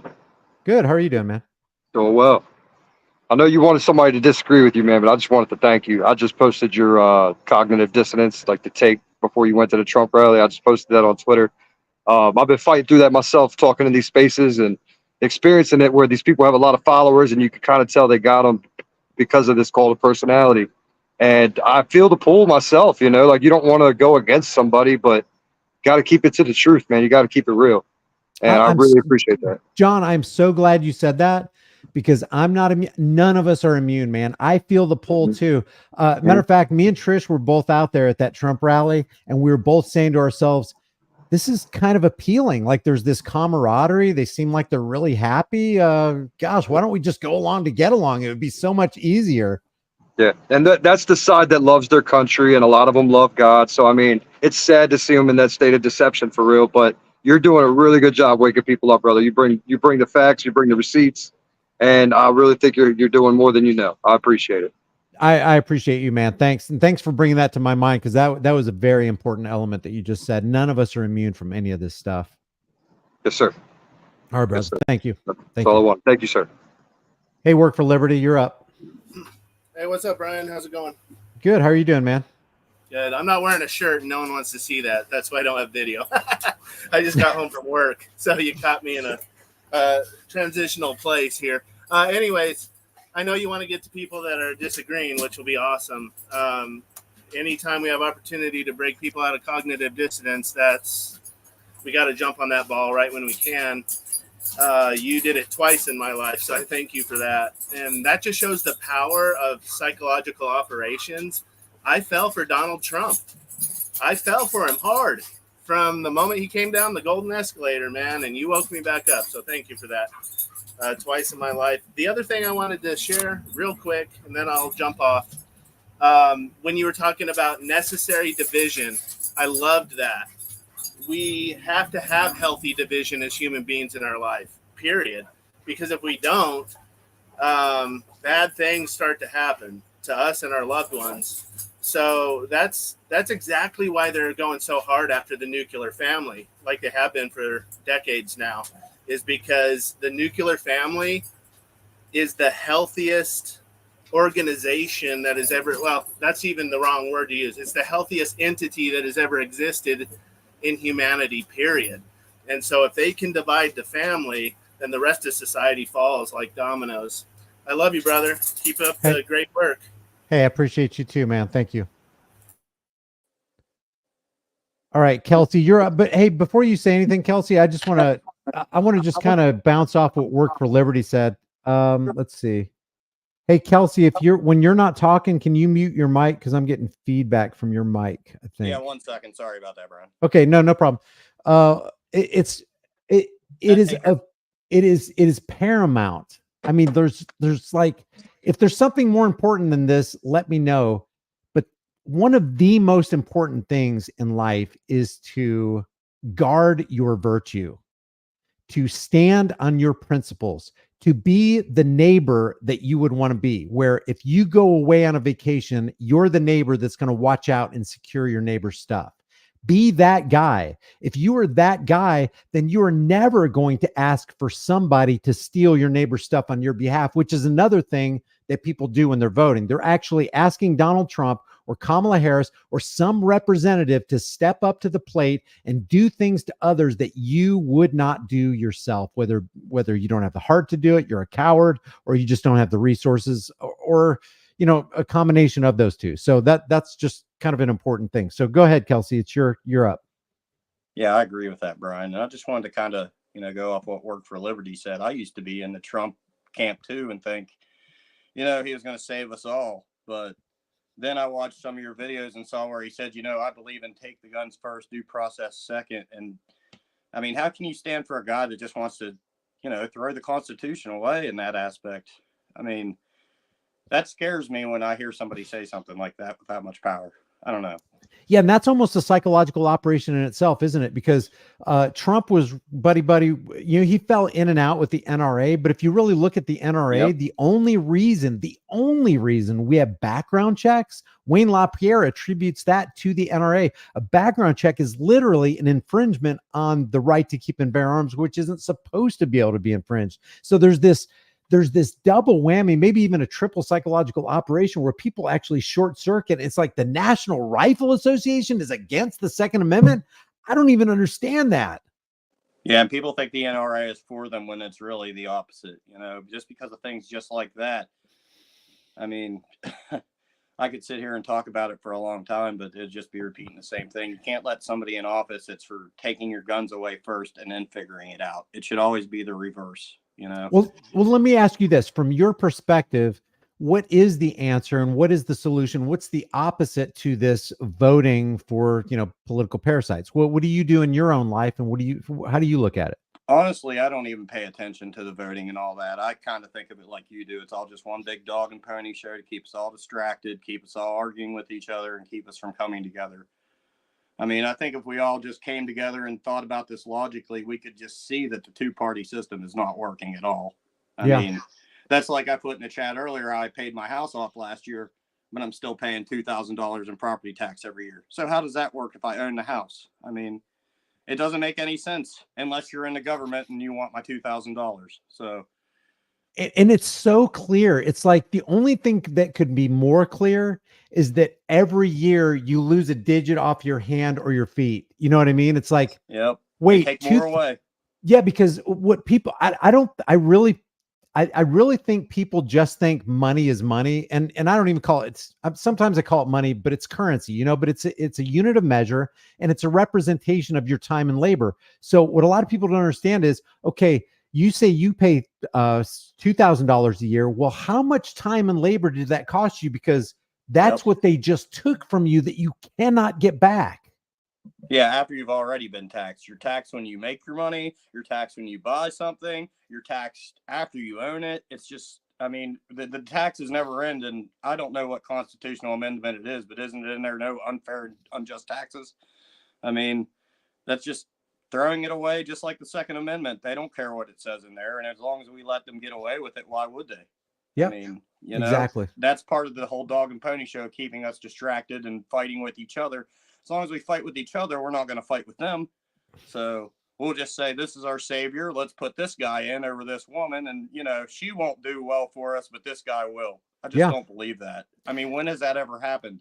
We get told that was Obama, and then every president seems is going to be the guy that fixes everything, but nothing ever changes. So, I mean, not only that, there's another tax that I didn't even talk about. When you look at this, let's see, I don't have it up right now. When you look at the rally, I would say, like, conservative estimate, 80 to 90% of everybody there has a Donald Trump hat or has a Donald Trump shirt. Those things are not cheap. I bought that Donald Trump hat, that MAGA hat. It was like $20, and you see a sea of people with the hats. So that's not only cheaper than I thought, but what's that? That's actually cheaper than I figured you'd. Yeah, I was actually surprised it was $20. That's it. But when you see that, it's like, they're voluntarily giving their money to that. But that's more money that political machine is actually taking from people, and they're taking it by intrigue. They're taking it by propaganda. They're taking it by deception. Yeah, there's no honest means in our government anymore. Maybe back when, you know, the Constitution was drafted, but ever since, like you brought up before, the gold standard, that's when everything really just went downhill. I mean, we just print up money and it doesn't have to be backed anymore. So yeah, and you know, some people make the good point that there would be some serious economic pain if we reverted to the gold standard right now, because the Federal Reserve and the US dollar has its tentacles so deep. When you uproot that tree, a lot of soil is going to come with it. But we don't really have an excuse these days because we have alternate payment methods. You know, pick your poison of cryptocurrency, you know, believe it's, you know, government psyop or whatever, but there are privacy coins. There are a lot of different things that we can use. And if we can open it up to different options of currency, and not, because China's making the M bridge right now. I mean, I don't know if you know about M bridge, but they're literally moving away from the reserve currency, the US dollar. And when they complete that loop right there and all those dollars come home, we are screwed, man. There's going to be panic and mayhem in the streets. There's going to be kids taking dollar bills and putting them on walls just for fun because they're not going to be worth anything. And people have no idea what they're doing when they're pushing one party or the other. Is that like the petrodollar? Is that what you're talking about? Or? Yeah, the M bridge is being China. Two of the major players right now in M bridge are China and Saudi Arabia. Saudi Arabia is literally moving away from the reserve currency. That spells some serious trouble. I think that goes back to the whole point I just made. It's because we're printing up money that isn't backed by gold like it's supposed to be. You know, we're like the kid with Monopoly money, and we think it's real, and we expect everyone to act like it is. And if they don't, we'll just go bomb them. You know, I mean, sorry, I didn't mean to put that on the channel, but no, it's true. It's true. We're basically a warmongering, empire building nation. Yep. And there's another good point that's why I like discussions, and I don't like just listening to my side, because my side's very small, but I like to listen to what Republicans and Democrats are saying. I like to hear the arguments. There can be a global danger of removing the military industrial complex from all the bases in Germany and Italy and all the places that we have, you know, abroad, because then who's going to fill that power vacuum? You know, that's the argument. But the one thing that really makes all this fall is America on the books is $35 to $36 trillion in debt, not counting unfunded liabilities, which shoots it up over 200 trillion. We can't afford to nation build. We can't even afford to build the wall. We can't afford the drug war. We can't afford any of this kind of stuff. And for us to think that we can is absolutely delusional. We can't even take care of our own veterans on that point, but we're going to go ahead and send millions and millions to Ukraine. So, I mean, I'm from West Virginia. There's a lot of poor people in our state, so I get to see it firsthand a lot. Yeah. And the welfare system is just broken. I mean, it's almost like they encourage you to not work and you'll make more than if you do work at some places. I mean, low level jobs, obviously, but it's like the people on welfare, they try to keep them on welfare. They don't want to get them, up to middle class or anywhere higher. They just want to keep them down there where they have to keep asking the government for money. Yeah. Yep. And Exactly. food and housing and, basically everything. Hell, you can get cell phones and internet with government now. So, I mean, where does it stop? Yeah, it doesn't. So, hey, Kelsey, thank you for joining, man. Hey, thanks for having me, Brian. Maybe again sometime. All right, brother. Take care. You too. All right, Chris, I got you added. Awesome. You can hear me now?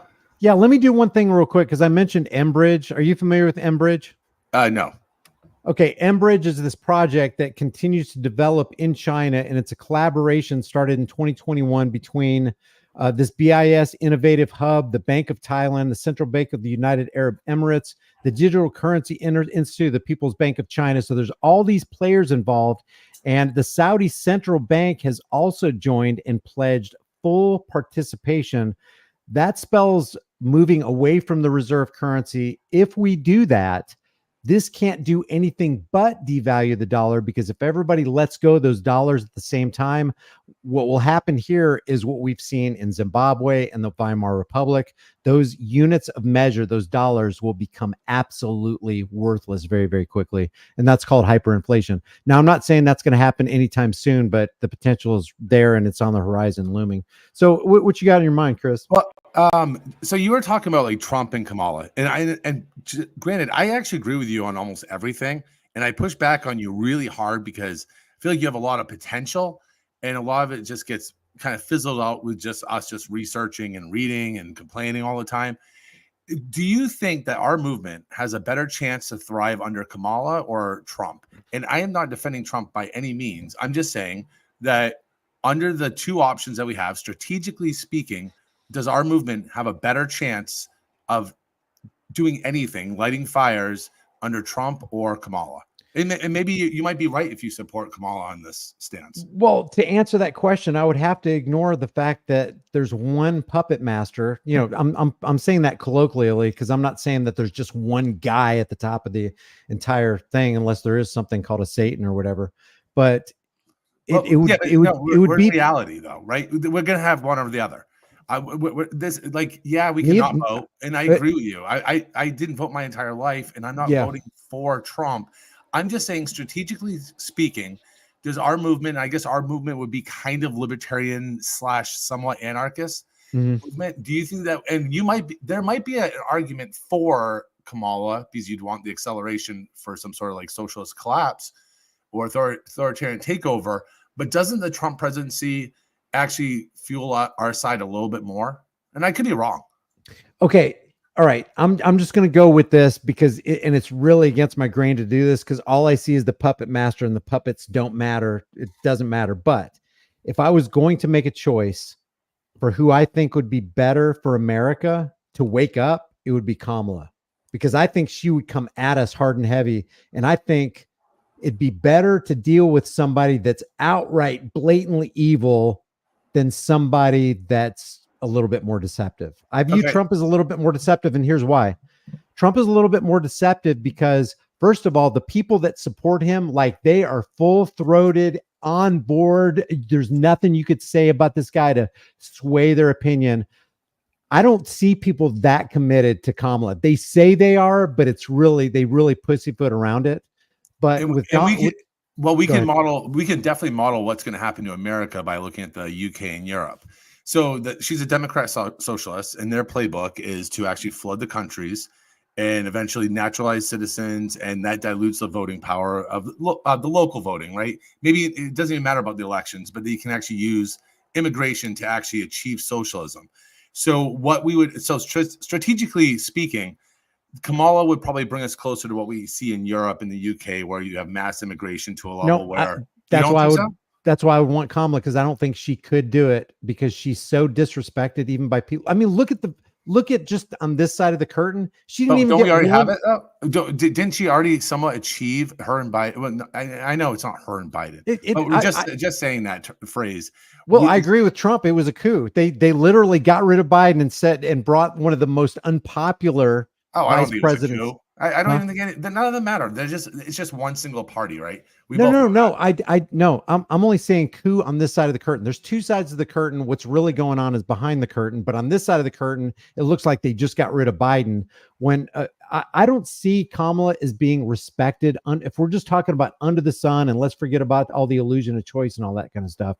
I think what Americans need is for somebody to go, no, we're coming into your house and taking your guns. Okay, but if we look at Europe, and if we do end up going down the path of Europe, they're in a position where they cannot vote themselves out of the situation. And trust me, I agree with you all on the voting aspects. But you look at like UK, you look at every country in Europe right now, they are struggling because the Democrat socialists, and I'm just using that term as a blanket term for like the Marxists, the communists, the authoritarians. Yeah. And this is part of their playbook. They don't deny it. They flood the countries with foreigners. They naturalize them and they use them to actually solidify their power. They call it fortification. And once they do that, there's no way to actually vote yourself in any local elections, state, federal, doesn't matter. They control it all. And so your point would be that we need to accelerate that process. And then strategically speaking, from our movement standpoint, we'd be in a similar position of Europe and the UK, which you might say, no, that's not going to happen. But that situation, that timeline has actually moved in that direction during the Biden-Kamala presidency. Exactly the same. But consider this as far as immigration. More people crossed the border under Donald Trump in 4 years than Obama in 8. Okay, but then there's more that's gone on under Kamala and Biden than both of them combined. True, but Yeah. that's where I kind of disconnect, because it's like Democrat, Republican, socialist, conservative. But the thing is that one of the number one things that we're facing right now is mass immigration on a level that we've never seen before. That is a form of treason, because they're actually using it as a tool to dilute and weaken the voting power of locals. So by doing that, you're taking foreigners, flooding them into places that I don't care if they're legal or illegal, because they'll just naturalize them. And then they permanently create a fortification like you see in Minnesota. In my state of Maine, they've done the same thing in different towns. And then once they've naturalized them, they can actually have permanent single party rule. That is the Democrat Socialist playbook that they carried out all throughout the UK, Europe. We've seen it. It's not like it's hidden. They're blatantly doing that. So I'm not disagreeing that maybe an accelerationism maybe would get us to where we would push back further. But I don't know, though, right? Yeah. So like at least here's where even my argument, the argument that I just gave you about Kamala would fall flat, and I'm now going to criticize my argument. If we didn't stand against the Convid 1984 by George Orwell nonsense, we're probably not going to stand against anything. So they could probably slyly or outright say, we're bringing the boxcars, you're loading up into them, and we would all just, I don't think that's what they would do, though. Like they've actually, everything we've seen, we can actually look at Europe as a playbook. And what they're just doing is they're just slowly draining the actual local population. But how are they able to do that in Europe right now? What's the main reason that they are able to afford to do what they're doing? Well, it's through taxation, right? Central banking. But through what they do is they end up taxing the local population to pay for the new voting block that they brought in. Yes. Called fortification. But then the people can't vote themselves out. So then you have the rise of far-right populism that's actually happening in Austria. You see it in France a little bit. You see a struggle with that with the UK, Tommy Robinson. So what that's doing is it's creating that binary effect where now you're getting like a far right, like people are falling back to the tribalistic, like I guess racial roots, right? And that's not something I would actually support. Mm-hmm. And so under Trump, so going back to it, just strategically speaking, picture us as like a movement, because we kind of are. We're like a mixture of libertarians and anarchists, and a little bit of this, a little bit of that. What are you, honestly speaking? I would be I wouldn't even classify myself as any of that. Like anarchism is just like the right-wing version of the left wing's utopia, right? I think like you can look at anarchy in Mexico, you can look at it in Africa. What happens is just whoever has might is right. Yeah, And well, that's they rise up and they end up controlling everything. You can so like I'm a capitalist, so I believe in like the free market and the free exchange between two or more individuals. right. We saw that for the only time we've ever seen that in our living history was actually the rise of the internet between the 90s and 2010. We actually had 20 years where we actually had a system of free capitalism on the internet that wasn't regulated, and people didn't have to. A lot of people weren't paying taxes, and it blossomed, right? So we do have an example of capitalism and that's what I support: free speech, capitalism, all that. So when we get into like anarchy in those systems, I just really stay away from it.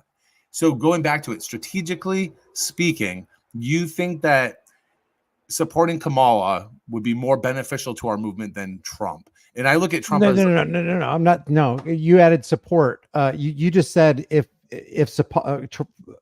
neither one should get your support. I think where you lose is when you support these people.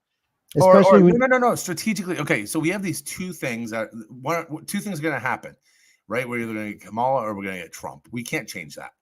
And so, how does our movement, strategically speaking, do we position ourselves in a better way under Kamala or under Trump? And I don't know the answer to that. I don't either, man. But the thing is that there are certain things. There's everything that you've said in the past. I agree with you. Trump talking about red flag law. It's like all of the major issues he's been on has actually been the worst.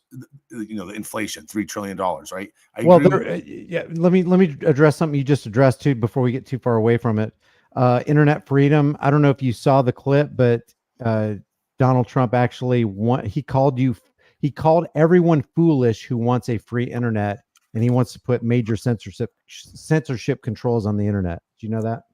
Yeah, no, I mean, it wouldn't surprise me. It just, he does, at least in some ways, he does break he breaks the barrier of certain things, though, right?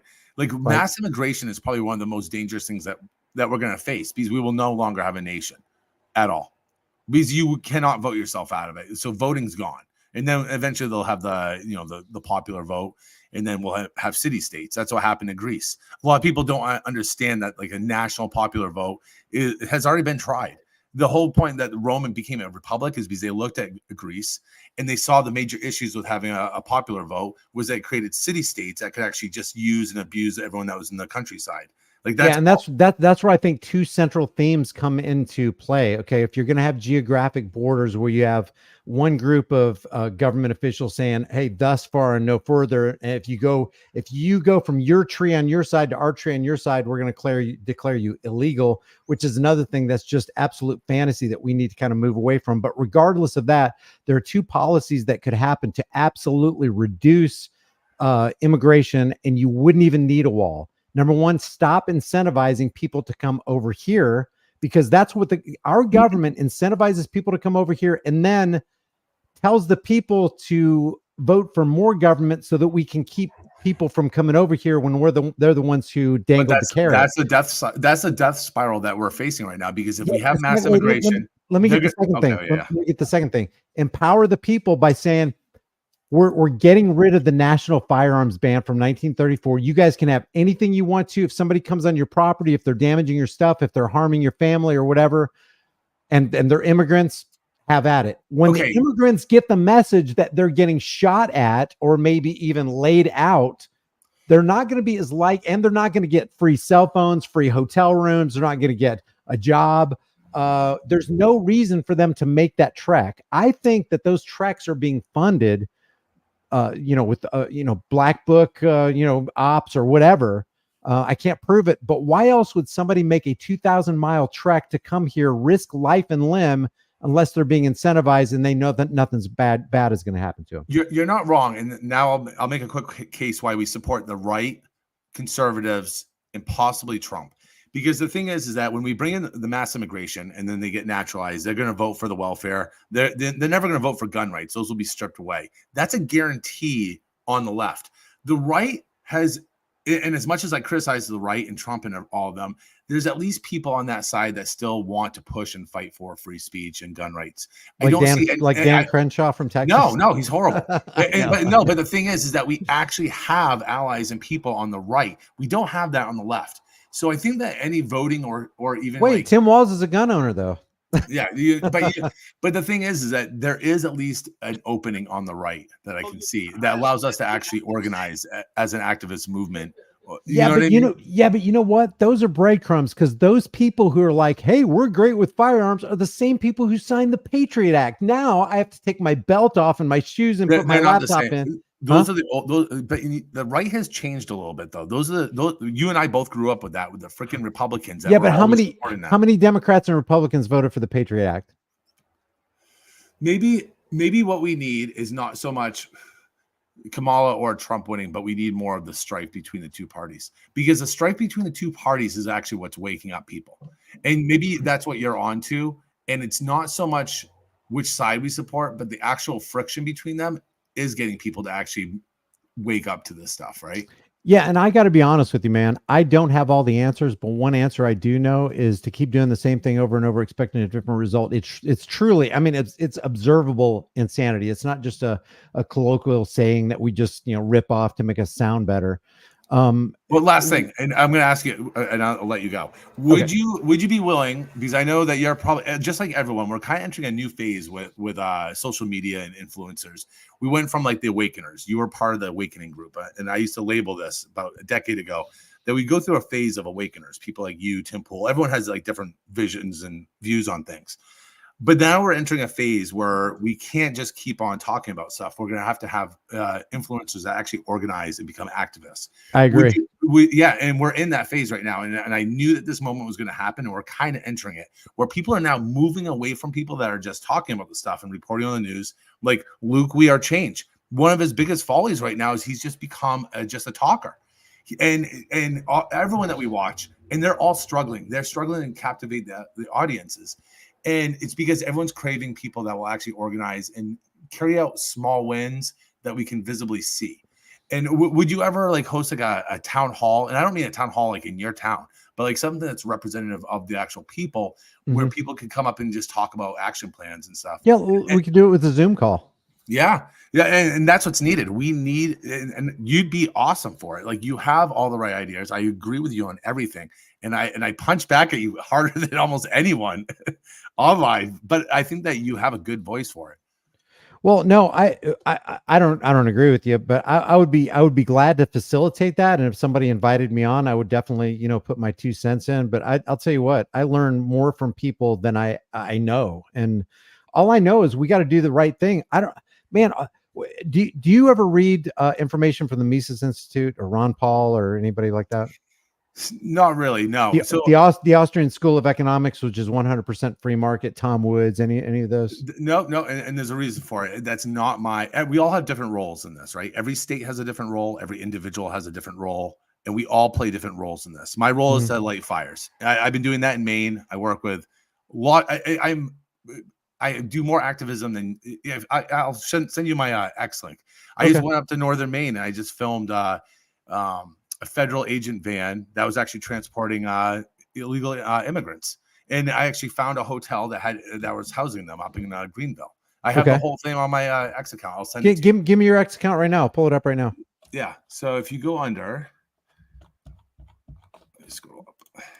Hey, Fab and KCB, just I see you guys in the room. I'll bring you up in a second. All right.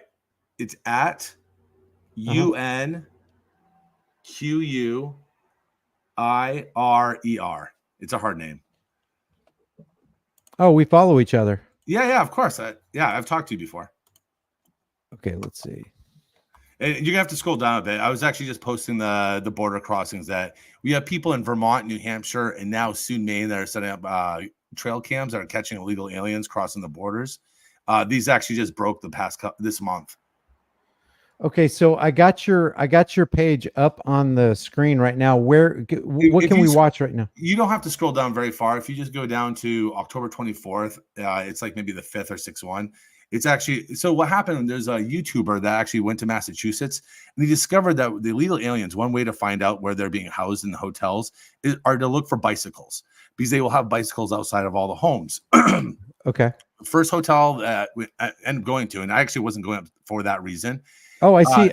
I see the bicycles outside here. Yeah. Okay. Boom. Okay, so that's a different part of the hotel. You actually had to drive around back or around to the side to see this. Where I was staying, where the regular local population was staying, it was just me and a federal agent van. Looks like it was, I think, Navy. People were trying to figure out the actual license plate, and I was like, maybe these are just homeless. But then actually, I found out by talking to locals and business owners that they were immigrants. And then I came across one of the immigrants who sounded like they were probably Ecuadorian, walking in the middle of the night down the road. And the thing is like all of this is being done under the cover of darkness.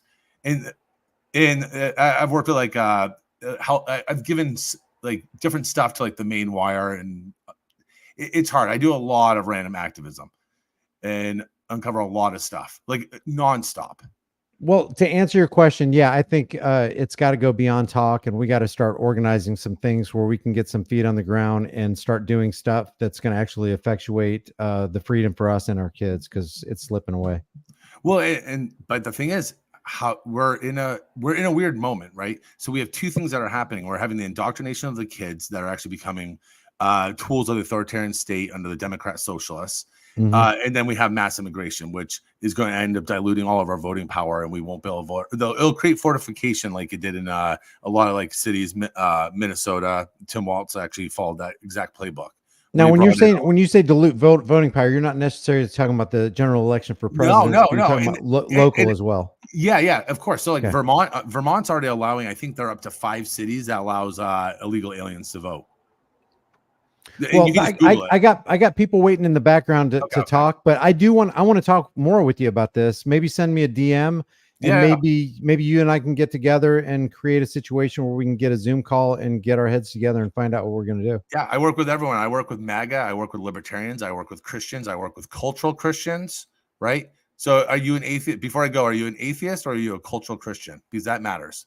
I'm neither. I see that there's an organization to the universe that doesn't spring from chaos, and I think there's some kind of being or beings that put it all together and hold it all together, but I'm not sure what that is. You don't think the foundations of our morals were at least based for Western civilization on Christianity? I don't believe in God. I don't call myself a Christian. I call myself a cultural Christian. Yeah, possibly. I just see a lot of inconsistencies in the Christian Bible, and it makes me question. Yeah. No, I hear you. Oh, yeah. I'll DM you. Thanks for taking the time. All right, brother. Thank you. Yeah. Bye. Okay. KCB, you're up. Holy cow. Thanks, Brian. Can you hear me? Yeah. Sorry it took so long, man. No problem, man. Hey, I just want to say thanks. First off, I've actually been with you for several years. I've watched you get struck down on a couple different channels, and I always come find you. I think you do a lot of good work and important stuff. But I do disagree with you on some stuff. Okay, let's go. I think I'm not quite sure where to start. Like that ever famous saying goes about, like, a necessary evil. I think government is unavoidable. I think it's a necessary thing. And I think you and I would disagree on that to start. Can you define, what's your definition of government, just first of all? Government, I guess, political people establishing and upholding policy. How do they uphold that policy? By the force of a gun, like you like to point out. Like I said, I've been with you for several years. So, do you truly believe that, or are you just saying what I say? No, ultimately, yeah, that's the only way it happens, right? So if somebody disagrees with that policy, say it's a prohibition policy, they disagree with that policy and they resist it, do they deserve to get that barrel of that government gun in their face? Well, that gets tender, and that becomes what you believe about policy. So if I disagree with that policy, if I disagree with that policy, then no, I do not believe that a gun should be stuck in that person's face. Do you think that policy is legitimate? No, I don't. In that example. Meanwhile, I think there are other policies that are legitimate. So your example, I would disagree with that specific example, but that doesn't mean I'm an anarchist. That doesn't mean I don't believe in government. Well, give me an example of a policy that would be legitimate that everybody should fall in line with. I just put this example in your comments, and I use this example all the time. I'm a wealthy business owner, and I'm going to dump my waste in the local river. What's wrong with that? Who's going to stop me? Why? The second you start saying I'm doing something wrong, you're now advocating for government yourself. No, you're not. Of course you are. How are you going to stop me, and why? are you saying that the people around who are going to get their water polluted by your dumping are not going to organize without government, just private people cooperating with each other to keep you from dumping? Because you can't poison somebody else's water. That's antithetical to liberty. Your right to swing your fist ends where my nose begins. When you hit my nose, justice comes swiftly upon you. Well, how do you uphold that? Your response to me, how do you uphold that, but through the exact same force of a gun? You're going to tell me that I have to stop by stopping me. No. Okay, so there's a fundamental misunderstanding of government here. Somebody stopping a little old lady from being punched in the stomach at a bus stop, you're not government. You're using force, but force is not exclusive to government. A person who is just can use force. Government uses force to uphold all of its rules and all of its laws, or otherwise it's not government. So let me give you a quick definition of what I think government is, and you tell me if I'm wrong. Government is a group of people who reserve for themselves the right to do something that you can't do by yourself. And you are obligated to obey me. If you don't obey me, no matter what I say, then I will use force up to and including death to bring you to heel.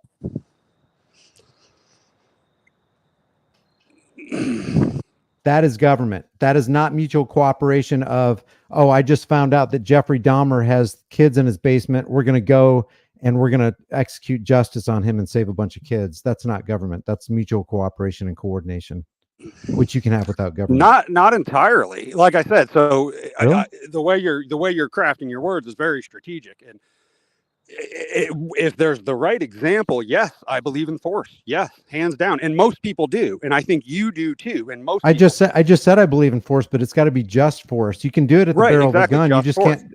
But so the example of the person dumping the waste in the river, most of us would think that we have a just force to stop that. But pause for a second before you. I know, but that's not, you got to admit that's not government. Well, it is because here we go. So the guy's dumping the waste in the river. You have to organize, and you have to organize and say, hey, we got to stop this. And thus a politician is born. You have to now campaign that stopping this is a righteous cause, that the masses of the people have to come together and be in cooperation to stop it.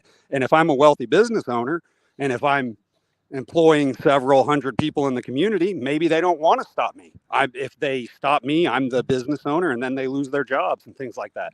Okay, so, then what if the person? So you have to campaign. You have to convince people that I'm in the wrong. What if the person? The politician is born. What if the person polluting the river is government? What's to be done? Well, that happens too. That's bad. And like I said, believing in government doesn't mean I believe in all government. The government does all kinds of stuff wrong. There's all kinds of bad policy, but it doesn't mean I'm going to throw out the baby with the bathwater. There still becomes important important government policies that are necessary. I was going to forward, and I was going to say, I know you disagree with like red flag laws. That's been something you've been talking a lot about. That gets really tender. Don't you know a person? I sure do. Don't you know a person who you would not want to own a gun? We all do. Come on. Yeah, guess who it is? Everybody in government. Oh, come on, be a little more fair than that. In your personal life, do you not have maybe a relative or an uncle or a friend that you know damn well that person doesn't need a gun? I don't, but I can imagine suffering from a lot of drug addictions or things.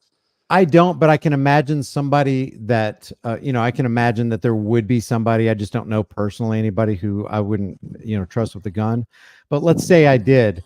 That doesn't mean other people should have their rights curtailed because that one person is crazy. I believe in dangerous. And I agree with you there. I believe I wouldn't advocate for. So yes, I would agree with you. Go ahead. Sorry. But that doesn't mean there should be a blanket background check on every single person because 10% of the people in America are Looney Tunes. Do you agree with that? That gets tender because, there's a thing, there's an ever famous thing. I think this was a Thomas Sowell. As a conservative person, we don't believe, we know there are no perfect solutions. We're not looking for perfect solutions. We're only making trade-offs. You can't make an omelet without cracking an egg, right? It's just the way things are sometimes. So, yes, sometimes we bite the bullet on some things, no pun intended. Wait. When you say bite the bullet, sometimes we have to blanket restrict everybody because of the actions of a few. Is that what you're saying? Yes. Really? Yes. So we should have our AR-15s taken away because some crazy people on pharma drugs are shooting. No, I don't agree with that personally. Well, then where do you stop that mentality then? If you open the door to one, why can't you? Why keep it closed for another? And I hear what you're saying, but that becomes like a forced either or. You're telling me either I stand for some things or all things. Now you're like unloading on me everything. And like I said, I can believe in it. I can believe in government, and I can believe in some rules, and I can disagree with some existing policies, and we can advocate to change those policies. Okay, so let me just, I truly do want to understand what you're saying. So you're saying you don't agree with shall not be infringed? It depends. I mean, if you're trying, this becomes like lawyer language. I mean, how stern do you want to go here? Like I said, there are certain red flag laws that, yes, I would agree with to a certain extent. I do personally know people that I don't think should have a gun. Absolutely. Here, let me give you a personal example. Okay. So in my neighborhood, if I knew 5 of my neighbors who I thought might be questionable had RPGs and could do some really dangerous things with them, really stupid, ignorant things with them, that you're saying that would lead you to say, I need government to place restrictions on and go into those 5 people's houses and remove those RPGs because I feel uncomfortable that they're going to use those in a really, really bad way. Possibly. Yes. Really? So you Possibly, trust, yes. so you, and I so think you, that's very you, fair. And I think that a lot of people would agree with that. And obviously a lot of people do. That's why we're live in the world we do with the government at the level it is. I don't think that's unfair to say that. It becomes somewhat of an individual basis. Yes. Okay. We definitely fundamentally disagree. I'm with shall not be infringed. And it sounds like you're okay for some infringement. I'm like this. If the world is such a bad place and it's filled with so many evil people that we need to put some of those evil people and give them the power of government to keep us all in line, that sounds insane to me. If the problem with the world is evil people, then the solution can't be that some of those evil people need to have government and enact regulations on the rest of us. And we can expect that they'll never abuse that power. Do you not believe that there are evil people that need stopped by the force by force also at times? There's no more evil person than somebody who's got their hands around the power of government. Sure, but do you believe in this world there is evil? Do you believe in this world that there are people that should be stopped at what they're doing? Yes. Yes, absolutely. So how do you achieve that? Community effort and coordination. That's government. Because no, it's not. No, wait a second. Wait. It becomes that. It grows to that. The government that we have today in America started as a voluntarist society. You have to know. You have to know that an element of government is coercion and violence and threats and force. All of those all things have two sides. Yes. All of those are in government, but that's not in an organized group that goes, "Hey, that guy down there is killing people with RPGs. We got to stop them." That's organization. That's not them saying we have the right to rule over other people regardless of what they do. That is not, or an organization, an organized group of individuals enacting justice in their neighborhood. It cannot be construed as government. There's no coercion. There's no theft. There's no unjust force and violence. So if you have a group that's absent of those things, you don't have government, because government has all those things. If you remove one of those elements, it's not government. If you take theft out, it's not government. If you take coercion, if you take injustice out and violence and brutality, it's not government. But like I said, sometimes you have to use that violence and you have to use that. Yes. If you've got that group sitting there with their RPGs and they are about to inflict, you might have to strike first, so to say. That gets really tender, very tender. Meanwhile, like I said, back to my other example, dumping the waste in the river, that you're going to inflict force on that person. How strong a force depends on how much resistance you get, but you're willing to kick down the doors with guns to stop that person and to campaign and to organize and get that. So how long are you going to do that? Forever in all the different spots? So it's happened in your area. And now you and your buddies got together, wonderful. And now it happens in another state far away. They're dumping waste in the river. And now those people just are burdened to do the same organization. What if they can't achieve what you were able to achieve? So yes, government becomes justified. I think, well, you're saying injustice becomes justified because government No, you're playing a lawyer trick. You're trying to hang words. Wait. And you're just trying to lock those words. Hold on a second.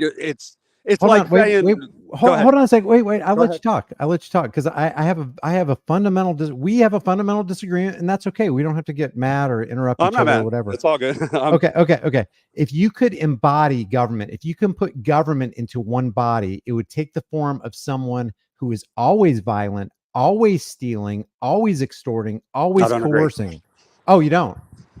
Can you point to a government? Point to a government that's not coercive and motivated by force and money. Point to one government that doesn't have any one of those elements. I hear what you're saying. No, you can't do it because you can't.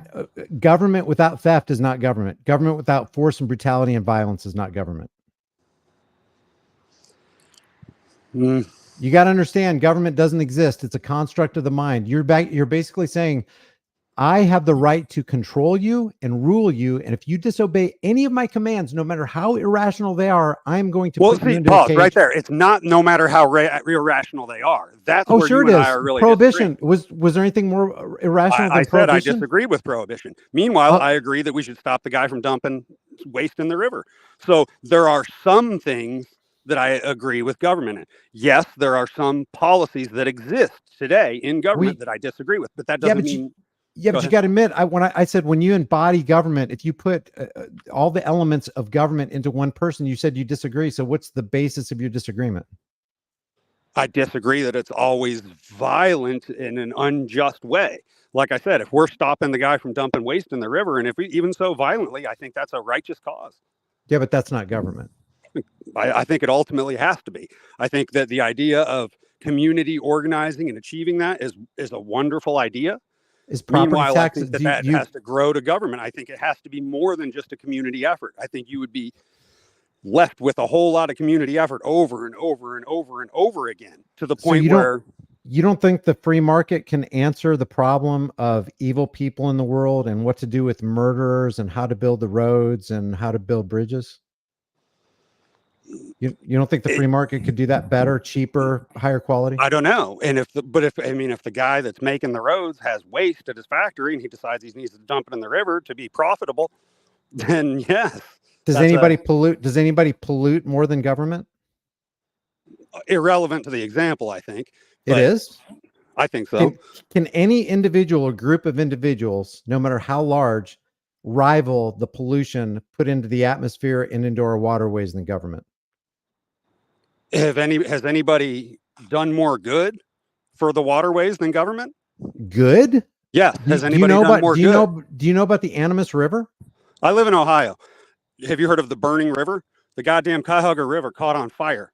The river caught on fire more than once. Then why didn't the government? Several decades. That's insanity. A burning river, literally. So Big Daddy government had to step in and straighten things out. And over the last several decades, that river is now beautiful and fish are flourishing like they weren't before. So this is just one example. So the free market couldn't have done that to the point where it wouldn't have happened in the first place? Obviously not, because the end was that they were dumping all the waste in the damn river. Yeah. So your belief is that government can make things better than the free market ever could? It's not that's kind of, I feel like that question's a little irrelevant, comparing it back to the free market. Sometimes, yes, the government is required, and sometimes the government makes things better. The free market dumped waste into the local river. It became a problem. The river caught on fire more than one time. Let me give you some examples where Big Daddy government had to rescue it, and they did. How do you know Big Daddy government didn't initiate it?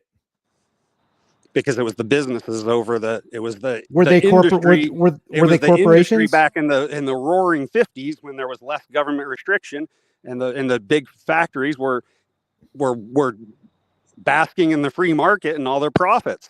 Were they corporations? Of course. Then they had the blessing of the government as well. it can be argued that it was corporations everybody. It was every factory from Cleveland down. I mean, it was major problem. Go ahead. It can be argued that corporations are government and government is corporations. You can't be a corporation without the government's blessing. And a lot of corporations do a lot of bad things, and government looks the other way. But let me give you some examples where the free market is infinitely better than the government. Public school is an absolute expensive, wasteful, failed project. Agree. I homeschool my kids. Homeschooling is far superior, yields smarter, higher IQ kids who get better positions and are more socially acclimated and adjusted. The gold standard, the gold standard, which was agreed to by the founding fathers who happen to be a part of government, and they got this part right, constrains the influence and power of the money changers and central bankers. When you move away from that and you get government currency, you open the door, you swing the door wide for untold atrocities up to and including wars that kills a whole bunch of people. So those are two major examples that basically set the course, the social course and the economic course of an entire nation, all nations. And they can't even get that right. The free market has it better, infinitely better. There's no comparison, and everything in between, even if government takes credit for it. Hey, government built that bridge. No, it was contractors that got a contract through the government, and the government paid them with forced taxation. It could have been done way cheaper if we didn't have the middleman called government. It would have been better built. It would have been longer lasting. There's just so many examples of government not being able to compete with the free market. That's not to say that the government doesn't co-opt the free market and then pat itself back and give itself credit. Can you be fair enough to say there are examples of government being good? Any examples? Give me. I can't think of one. Think of one. I just said you can't be that fair. Come on, Brian. No. I mean, when I just made the example of these, the rivers. I'm opening myself. I'm not convinced that the government makes cleaner rivers. Gotcha. But hey, I mean, it sounds like we fundamentally disagree on what government is, and I got Fab waiting in the background. But Hey man, it's a super honor to talk to you. I'll stay on the YouTube. Can I say one last piece? Go for it, man. Don't get me wrong. I'm not going to try and distract into something else. When it comes to the thing of abortion, you'll hear this it's just about lawyer language. Don't you believe in a woman's right to choose? We all know what that question means. It's a lawyer trick in words. Can we believe yes in a woman's right to choose and not believe in abortion? I'm not looking to go down an abortion discussion. I'm just making an example of how lawyer language works. You're putting strict things. Oh, you have to believe in all of these bad things of government if you advocate for any government. And I don't think that's correct. So we'll disagree on that. Again, man, super honor. I've been with you for years, and I'll stay in the YouTube, man. I appreciate you. Hey, thank you. But before you go, I just want to say, government has no claim over anybody's life, including the abortion issue, including drugs that you might want to put into your body or whatever. The government shouldn't even be involved in anybody's personal life at all. Sometimes it's necessary. The only legitimate function of government, according to the Declaration of Independence, and I'm not even saying I 100% agree with this, but there are elements that I do agree with, is to protect individual rights, period. Is it ironic that you're quoting a government document? Yeah, that's what I said. But there are good things in it. Like I always say, the Second Amendment. That's what I just said. There are good things in it. No. With that, yeah, man, I'll let you drop. Well, no, wait. That's not. Go ahead. That's not in government. Government co-opted something that was good and took it to itself. That doesn't mean that it emanated from government. I'm not saying that at all. But I appreciate talking to you, man. Yeah, man. Good talk. All right, brother. Take care. Fab, I'm sorry to make you wait, man. Dude, it's all okay. I've really enjoyed KCB's interaction with you. And by the way, I'm going to blow you a little bit right now because I've been watching you for quite a few years. You're going to blow me? What does that mean? Actually think with this channel about my vote. Honestly, you made me think about my vote, and that's really good for you. I think so. I think you're amazing. So I'm blowing you, but I think you're wrong. I think my vote actually counts. Now, okay. I told someone today that if I vote, I have every right to complain about the other side, right? But if I don't vote, Does that mean I can't complain? No, I can complain either way. I think we've lost some things, and I think you're kind of an anarchist, but you're not. You're a statist, Brian, and that's you refer to the Second Amendment way too much to not be a statist. Okay, I might be a statist, but when I say that I like the Second Amendment, it's just true whether the government used it and put it in a government document or not. I just believe you have the right to keep and bear arms, and that right shall not be Okay, infringed. so you're gonna choose what you think is right for you, no matter what. No, wait. Anyone It's that not. differs is wrong. Wait, no. That's the question. Wait, yeah, it's not right for me. I'm just saying. Okay, I don't even think I'm kind of on the fence here. I'm kind of evolving my beliefs about this, but I'm Okay. almost on the side of we don't really have rights. It's more in the negative aspect that I don't have the right to keep you from keeping and bearing arms. That seems to me that it's a little bit more specific. So do you believe that I have the right to take away your freedom to defend yourself with whatever weapon you want? Well, I'm a little older. I'm older, and I've gone. I don't think through you're older some than me. age. I've gone through some age, and I do love where I live. America's the best. And so, someone that says they hate America, I think you go. No one's stopping you from going. Okay. Yeah, but you don't think I'm saying I hate America, right? No, I totally Okay. don't. I Okay. think you want changes to happen. Right, but For you. But getting back to you kind of made an accusation that I'm a statist, and I could be. I mean, I will be the first to admit to you that I have statist leanings in my mind because I've been brainwashed by statist ideology all my life. But No, our government, and first of all, anarchy won't work. We can't get together with 25 of our neighbors I and disagree. go and get justice for something that occurred without law. That's why we have our government. I'm all right, sorry. Can we define can we define terms here? What are you saying is anarchy? Just so we're clear. Anarchy is no government. There is no one ruling over you. You have your plot of land. Your neighbors have their plot of land. Everyone's living.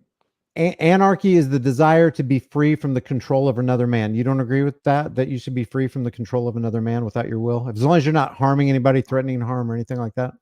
Well, I've lived a little bit, and I know that everyone wants to flex on me because I'm a skinny guy.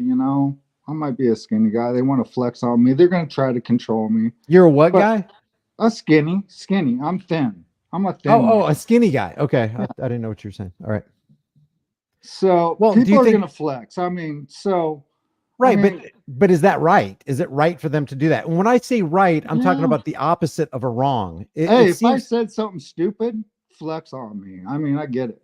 Wait a second. Right. If you say something stupid, they have a right to put their hands on you? No, I didn't say put their hands on me. I said flex. Okay, define that. Like if they came at me like grandma and said they're looking for me, I don't know, flex. They get all pumpy and they're like, what did you say? The fight's about ready to happen.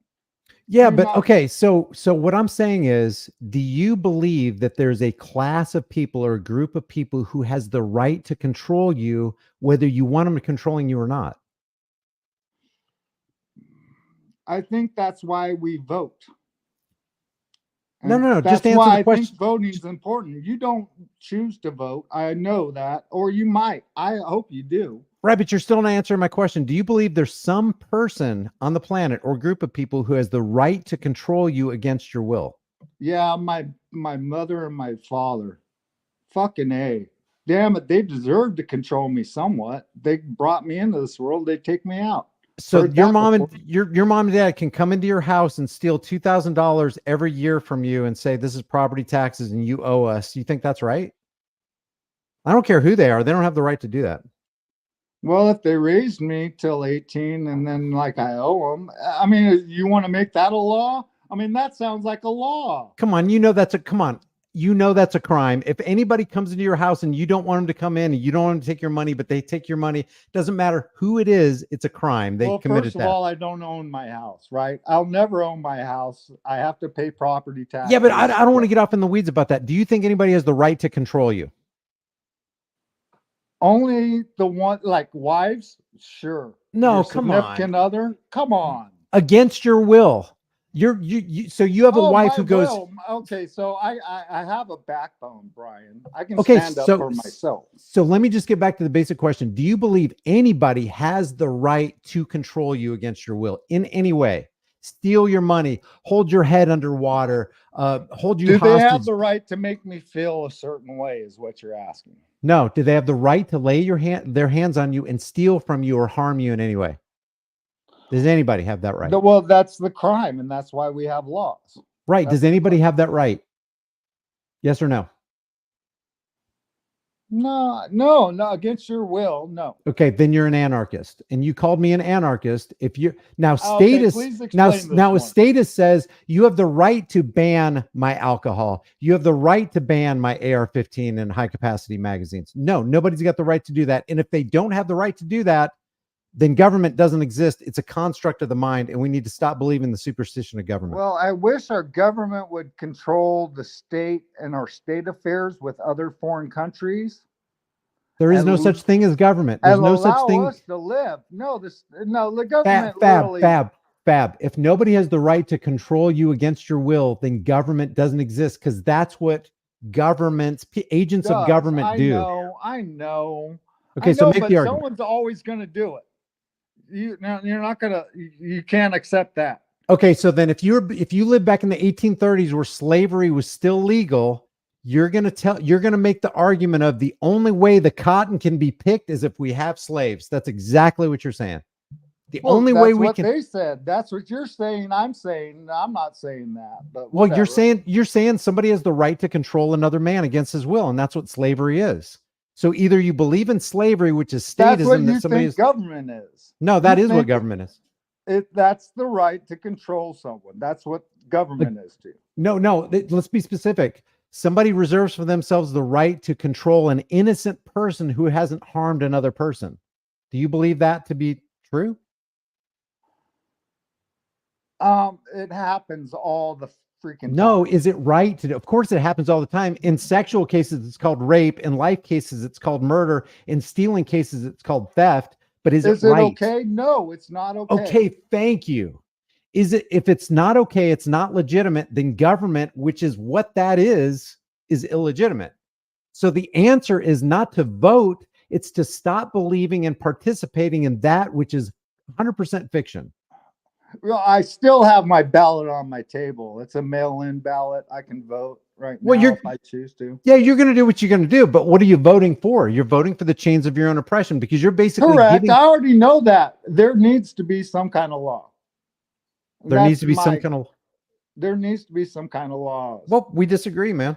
We disagree. I don't think laws, no laws whatsoever. And I think the government should take care of the mentally ill too. But we stopped doing that when Reagan came in. So people who are motivated solely by threats, force, violence, coercion have the right to what? No, how? That doesn't exist. See, if you want the poor to be taken care of, we have charity organizations that aren't government that can do that way better, way more efficiently, way cheaper than the government. You disagree with that? I totally disagree with that. Really? You don't think that when the government gets so who's going to pay for it? Is the corporations, those greedy people that are trying to take home more profit? Are they going to supply that? Who's corporations are government. Government is corporations. Corporations are government. Pay more to the government. But charities who get together. Do you realize what just happened in North Carolina? FEMA went down there to help the people, but the people got more help from private organizations and charities that weren't government, and they gave them way more food. And guess what FEMA did? From reports say that FEMA is actually withholding that food from people who need it. Now, I don't know if that's true or not, but that's just hope not. Well, Fab, I just want to get back on track. You're making the argument for the existence and necessity of government. The first thing you said is it's a necessary evil, basically. And I think America's great because of our Constitution, because of that first 10 rights that we have. Now we added on to it, and we've added way too much. But So you don't That's agree my with question. Lysander Spooner, who said whatever the Constitution may be, this thing is certain. Only it's either authorized such a tyrannical government as we have, or it's been powerless to stop it. In either case, it's Well, unfit to exist. hey, here's the great thing about the Constitution. We have the right to change it, Brian. And you made me think by watching you that maybe I shouldn't vote, which is pretty fucking powerful, man. Powerful not to vote. Is that what you're saying? Yeah. To say that and say I can still complain about whatever happens afterwards. Well, the power in not voting comes from retaining your integrity and morality and saying, I'm not giving Right. my consent to it, somebody I know to be a psychopath. Even if Right. Donald Trump, let's say Donald Trump said we're not taking your guns. As a matter of fact, we're getting rid of the National Firearms Act in 1934. We're going to restore sound money. Even if he said everything that was good, you can't trust him because he's a liar. Dude, you've made so much sense on your channel. This just disillusion, whatever channel you got going on here, that just sends me into like a think tank. And you've had some good interviews, and I want to thank you. And I'm going to beat the hell out of town and go make me dinner. All right, but brother. Thank you, Brian. It was very nice talking to you. Thank you, Fab. I appreciate you, man. 2 and 5, man. All right, take care. Bacchus Mill, you better watch your language, buddy. I got my eye on you. What's up, Brian? What's going on, brother? Hey, cross your T's and dot your I's, man. Don't make me come over there to New York. What's up, man? Nothing much, bro. Nothing much, man? It's absolutely insanity. Let me ask you a question. Speaking of government, I brought this to your attention lately. The company Clear. Have you probably from me, you already got familiar with this company Clear? I have not. No. Okay, so they got really got big during the pandemic, and Dubai was the ground. Dubai was one of the big cities for the airport where they pushed the technology and biometrics type of. Basically, you have to use your smartphone to interact to board the plane, and the Dubai was the first testing ground for the services and technology. That makes sense? Yeah. Okay, so now they in all other major airports. And today, actually, I posted the video on my Twitter account. I tag you on that Twitter account. I posted the video. I was walking by next to the major arena where they play basketball and hold public events like, I don't know, like concerts and all that stuff. So they're now pushing that whole technology and services into different events and I guess arenas, so to speak. So, and the government actually helping them to fund that project and keep moving forward. So I'm just sharing that with you, so you know what's taking place on the ground. So if you want to pull up their website, the headquarters is located in New York City. I actually went once to the headquarters to see what's going on. And hey, just Bacchus Mill, this is a little beyond the scope of this video. I want to keep this video kind of like what we were talking about. This is about Donald Trump and Kamala Harris. Well, I don't care about none of them. So I mean. Oh yeah, I know. I just want to just for people who are going to watch this video later. I just didn't want to get sidetracked. You know what I mean? Oh, okay. Well, my apologies. Sorry. No, you're good. You're good. I love you, bro. I appreciate you. All right, man. Next time I'm coming to New York, we're gonna have dinner together. Oh man, I gotta take you to places, man. You'll be mind blown away. We're definitely going to a digital currency type of environment. Russia and all those countries, they're all in this together. They're pushing this digital currency. I know. That's what we need to be talking about for sure. Slowly but surely we're getting there. So, brother, appreciate you. All right, man. I'll let you go. Thank you, man. Appreciate it. Take care. Bye. What's up, Brian? Right. Hey, what's up? Hey, hold on one second, Nuthouse. Gamebred Duramax, you're always giving me a hard time. Come on the show. Let me hear your voice. Give me your criticisms. Let's have an honest discussion. I don't hate you, bro. I'm not a hater of Donald Trump. I don't hate anybody, but I'm just, we got to talk about the truth and what's really going on here. So Nutcase, Nut Job, Nut House. Go. You're up. You're up, man. Sorry. The nutcase. That is hilarious. I'm sorry, God, man. that's funny. I'm so sorry. No, don't re-apologize. I think it's hilarious. It's just one more thing to laugh about. Oh my God. Yeah. Right. I was on Independent United's channel, and like she's got an awesome channel too. And like she was calling me the nut job one time. I thought it was hilarious. I'm not saying it's good. I want more people to laugh, so I think it's hilarious. Oh man, me too. Me too. Yeah, well, but I appreciate what you're doing though, man. And you're trying, brother. I mean, you're like trying to convince people, and it's not an easy thing to convince people because the programming is so deep. You know what I mean? And incessant, man. It's like everywhere you turn, you're getting propagandized by something. I don't care if you're flipping around on your phone, driving down the road, and you see a billboard or somebody yells out the window. There's some kind of propaganda hitting you. Oh yeah, it's saturated in everything, and the advertisements. It's like I was watching this show, believe it or not, on TV a long time ago. I know it sounds bad, but like they were talking about like subliminal programming and whatnot, and like this guy they were having a competition.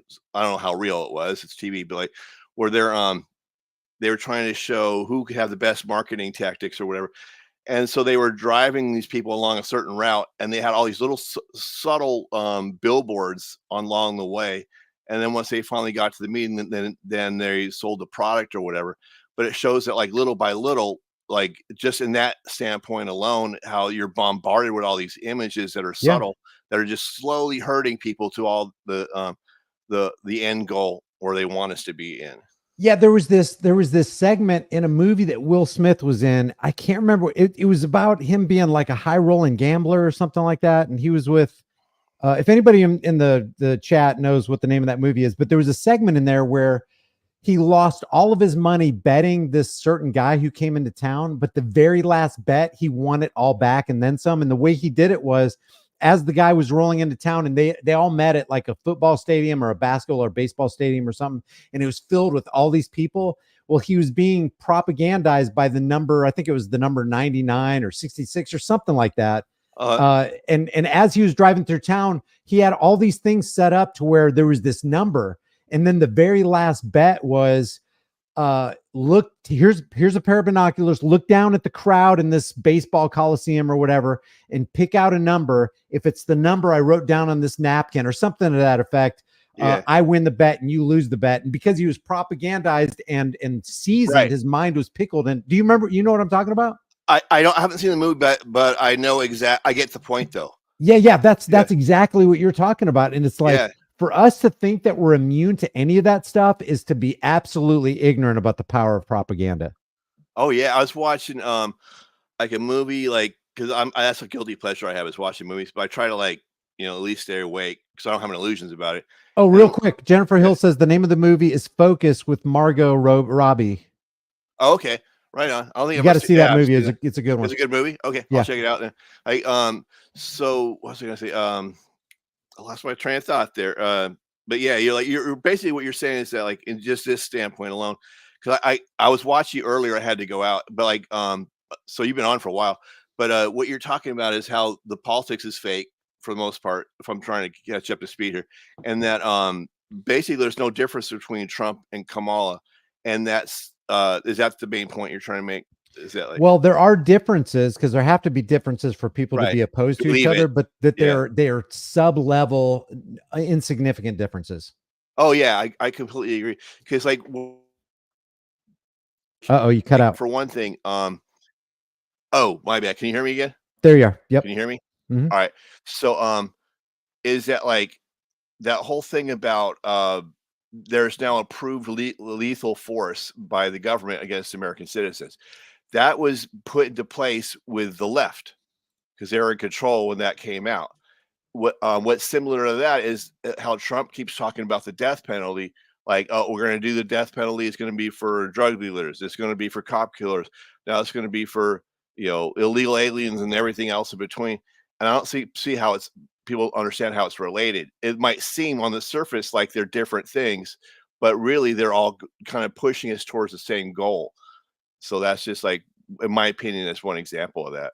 Yeah, and you know what's interesting about that is I don't know why people really. I did a video on that lethal force thing, but I don't know why people are so up in arms about that now because we've had the NDAA forever, and a couple of articles in the NDAA is that any American citizen can be imprisoned without charge, trial, or due process of law, which is pretty much, in fact, the same thing as that thing. And nobody really is up in arms about that. I'm against it. I'm against all that stuff. That's just the outgrowth of tyranny to me.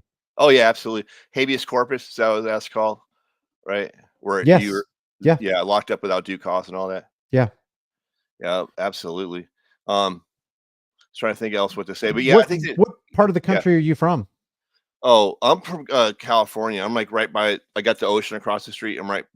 Redwood trees are right behind me, Oh, wait, what part of California? like north of Eureka. Oh, cool. Yeah, You're- I spent a lot of time in Red Bluff and Redding. It's not that far north, but it is Northern California. Oh yeah, that's pretty close. But it's like that's on the You have to go inland to Yeah. get. I'm on the coast, so it's like. But yeah, same general area. I have been to the Redwood Forest, and if people haven't experienced that, you should go camping in the Redwood Forest. You will be humbled.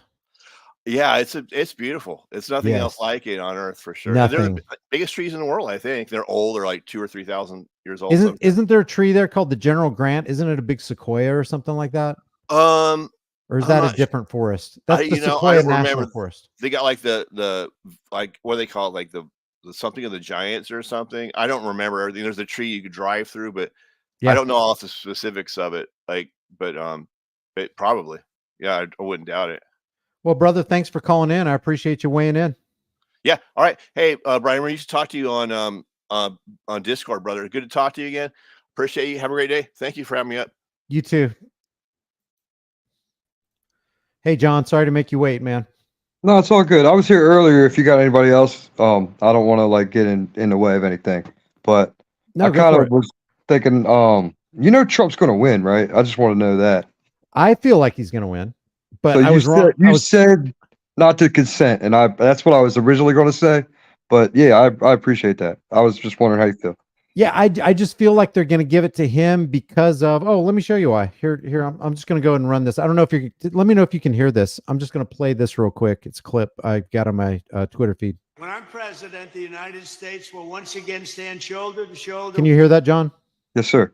Okay, let's play this real quick. Here's why I think Trump's going to win. With the state of Israel, I will support Israel's right to win its war on terror, and we will win fast. You have to win, and you have to win fast. When I'm president, we will deport the foreign jihad sympathizers and Hamas supporters from our midst. We don't want them in our midst. Look at all that Kool-Aid drinking, propagandized, deep-throated support. I just feel like he's their guy, and nobody oversaw the greatest power and wealth transfer in the United States in the history of this country than Donald Trump when he signed that $6.2 trillion stimulus package. I thought he was for me. Yeah, What's you're that? right. Go ahead. I thought he was for me in the beginning. You're right. Nobody understands he signed trillions of dollars. Nobody understands how much trillions of dollars is. Have you ever broke it down like in time versus millions and billions in seconds? Yeah, I'll It's break like- it down right now. If you earned $1 every second of your life, you'd have to live 31,709 years just to collect your first $1 trillion. It's a Yeah. massive, incomprehensible sum. Yes, a giant jump from a billion, which is a giant jump from a million. So You know what's funny, John? I mean, you can say something and you can believe something and like know something, but until you experience it, until you experience the jaw-dropping moment of the reality of the things that you've been reading and research, you know what really killed it for me? Ever since I started this whole thing, I've been against government and the concept of government and all that, and against Donald Trump and Hillary Clinton and all that. But when I saw Donald Trump sitting next to Dianne Feinstein, I know what they were both wearing and everything. And he says, I don't know, Mike, I like take the guns first, due process second. I had a visceral, physical, jaw-dropping, what the frick did you just say? And then he said, go ahead. What? Go ahead. No, I'm sorry, brother. The only place I saw that was on your channel. You included it in a very brief clip. And otherwise, I wouldn't have even seen it. I mean, I don't watch the news, but I don't even know if they would have put that on the news because they are crafting this narrative. People don't understand. They think the news is out to get him. That means he's a good guy. They know you guys don't trust the news. They know that. They're like reverse psychology manufacturing consent. Like they're a step ahead. And it's a shame. You just now added a valuable layer to this. I'm so glad you said that, John, because that's something I forgot and I meant to say at the beginning of the show. There's a lot going on.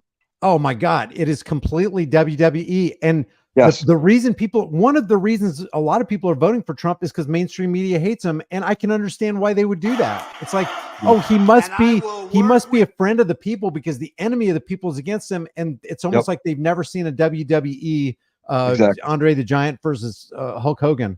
Speaking of which, Vince McMahon's wife was in his cabinet. That's kind of funny. Like when you look at him on WWE, you look at their relationship, find out a little bit about Vince McMahon and some of his Diddy parties. It's kind of like, interesting.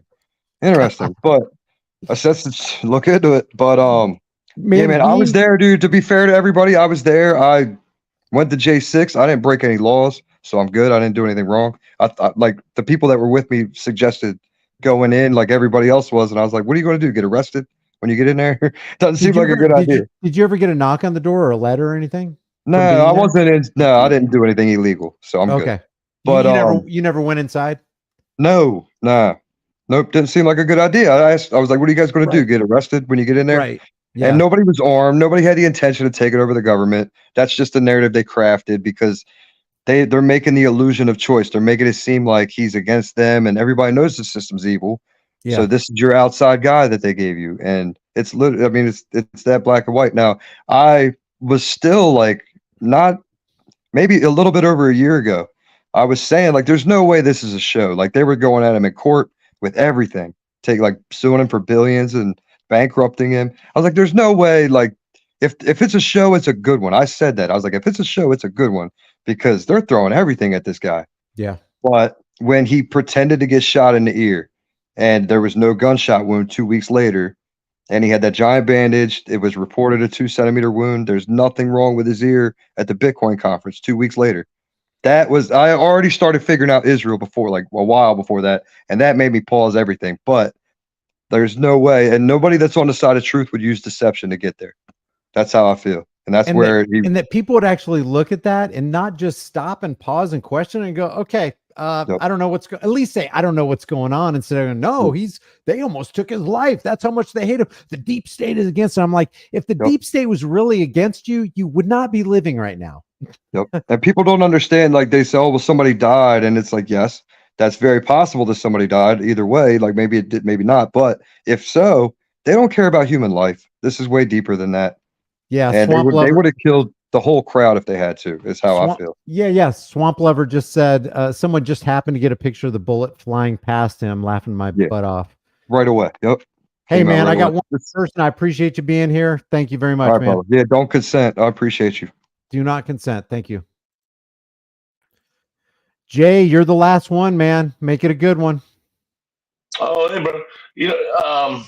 And by the way, thanks for having me on. One thing I think is nobody is bringing up, if this process is so legitimate, let's look at the candidates. This is the first election I can think of where what happened to the primaries?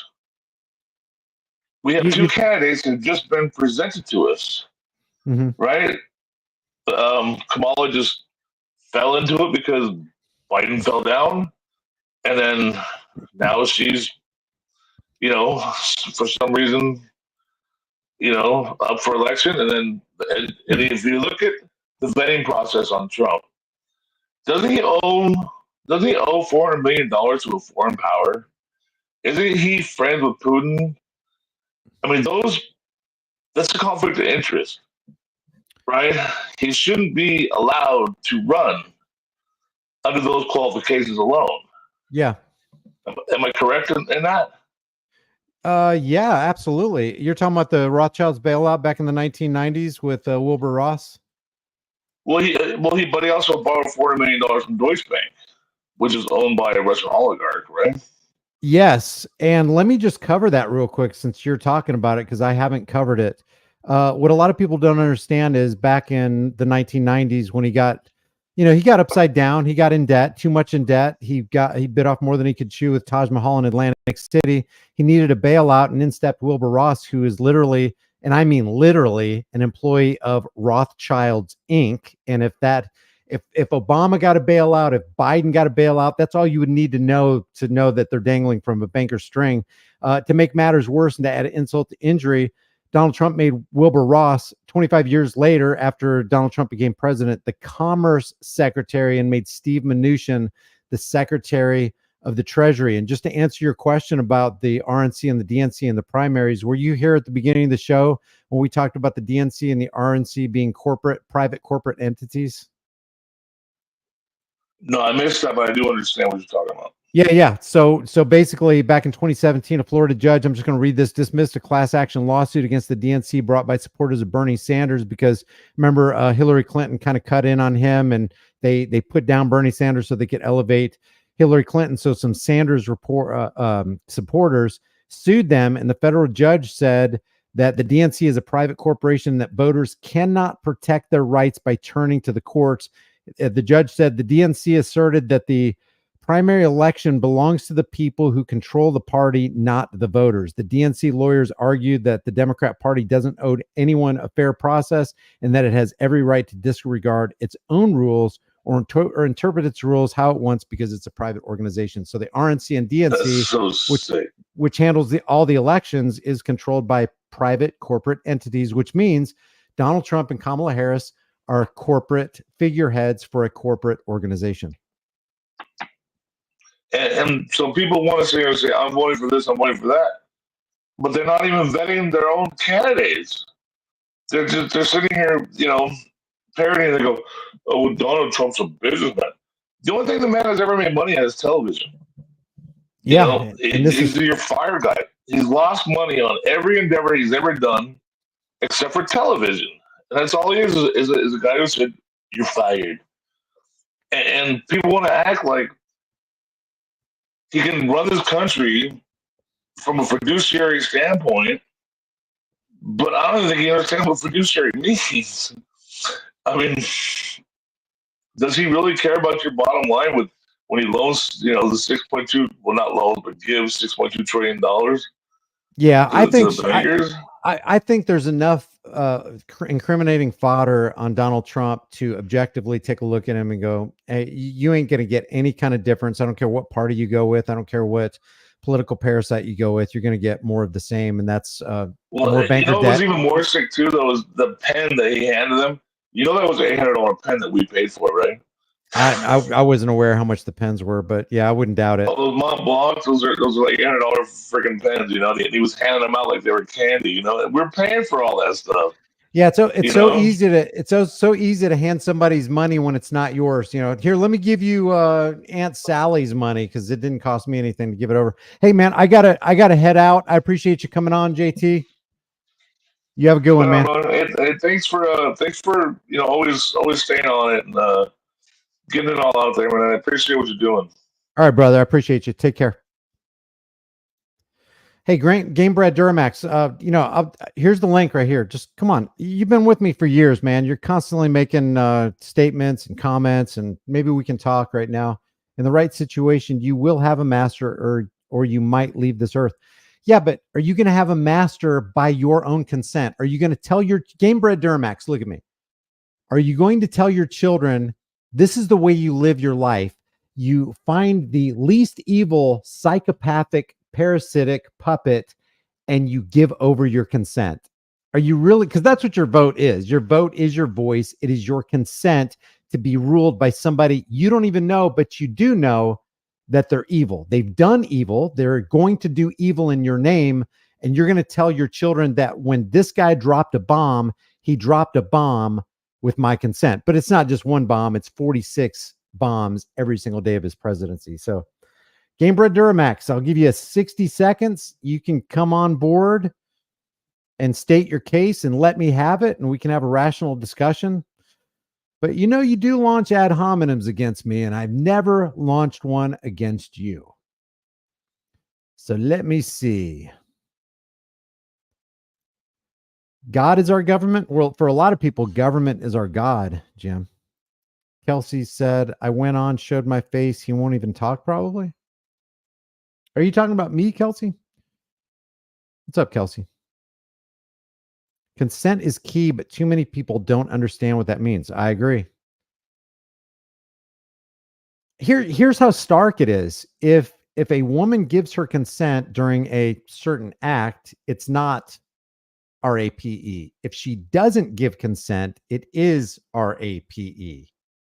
You get it?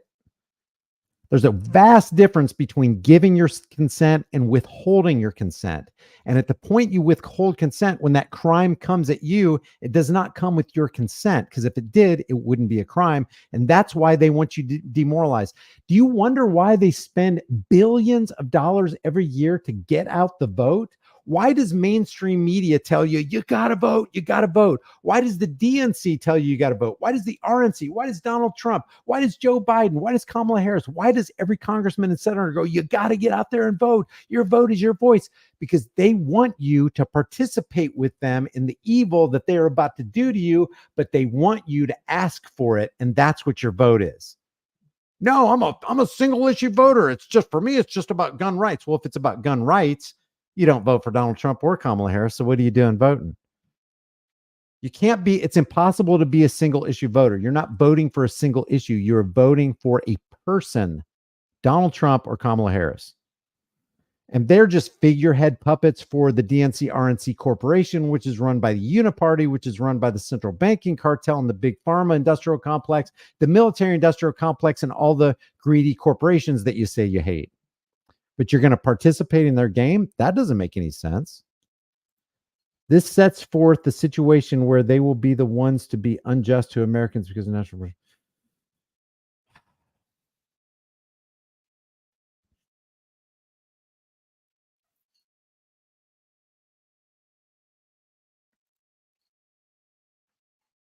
No, Rothschilds Inc. did, and maybe George Soros worked for Rothschilds Inc., but I'm not aware of it. But yeah, this is heavily documented. Pretty much everybody who has done any kind of cursory research knows that Rothschilds Inc. bailed out. And it doesn't matter really, because I mean, like, they're all kind of playing for the same team, guys. You can come up with the George Soros ghost and the Rothschilds ghost and all that kind of stuff, but these organizations represent real people who really work together against you. It's obvious. Let's see. A vote for Harris or Trump is a vote for the elites. Amen, Kaz. That's a good way to put it. That's a good way to put it. That is very well said.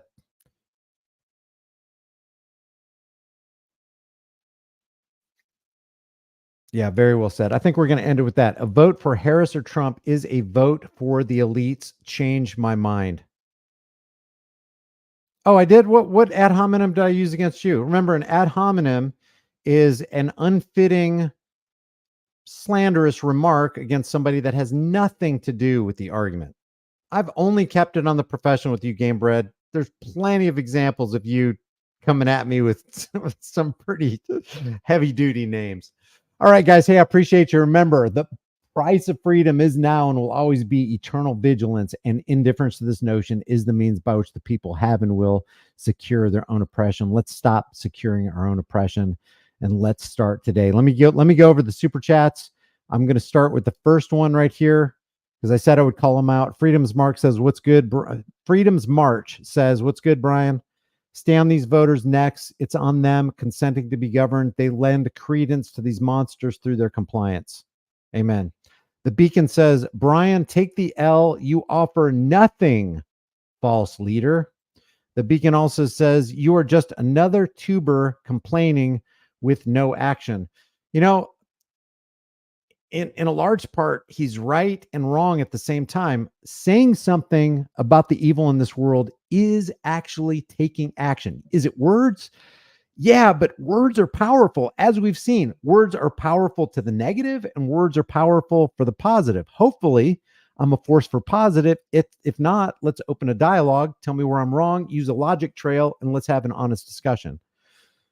VIP Solar Bear says, update, Samantha is still being maliciously prosecuted in Bellevue Northeast for stepping on her own driveway. It's disgusting. Bernie 2 became a new member. Thank you, Bernie 2. Appreciate you. What's the matter? You became a new member. Thank you. Member for 5 months. What's the matter, you? Future people look back and see you one of few talk insanity. Thank you, man. Hashtag free Samantha, Bellevue, New England police are nerds. Just want to say thank you for all your content. You are one of my fave channel's creators. I've been a listener and learner of yours for years. Keep it up. Thank you, Simo. Hey, what's up, Gloria? Keep up the good work, Brian. Thank you. Work for liberty. Exactly. The nuclear family is being decimated. Safety over liberty is no safety at all. Amen. That's a good. That's another good thing to end with. If you desire security over, if you desire safety, what is it? God, I say it all the time, and now I can't even say it. Those who desire security over politically promised, what is it? If you desire security over liberty, you deserve neither liberty nor security. Holy cow. My brain is fried. It's 3 hours and 9 minutes. What's your thoughts on gold backs, Brian? I talked about gold backs last time. I like them. I don't really want to get into it right now. It's kind of beyond the purview of this video, but we can talk about it in a separate video. Bill says phone communication was shut off yesterday for 9 hours. Where was that? I plead the fifth. Sent a $2 super sticker. Appreciate that. Diffraction says, would you be willing to read this? Google 53 beliefs based on ideas are false from the website. Should be the first site. Some may seem obscure. The overall message goes. I'll read it later. I can read it on another video. I really got to head out. Oh, Nebraska. Yeah, thanks, BIP Solar Bear. Okay, guys, thank you. Appreciate it. I will see you guys in the next live stream. Take care. Don't forget to share this.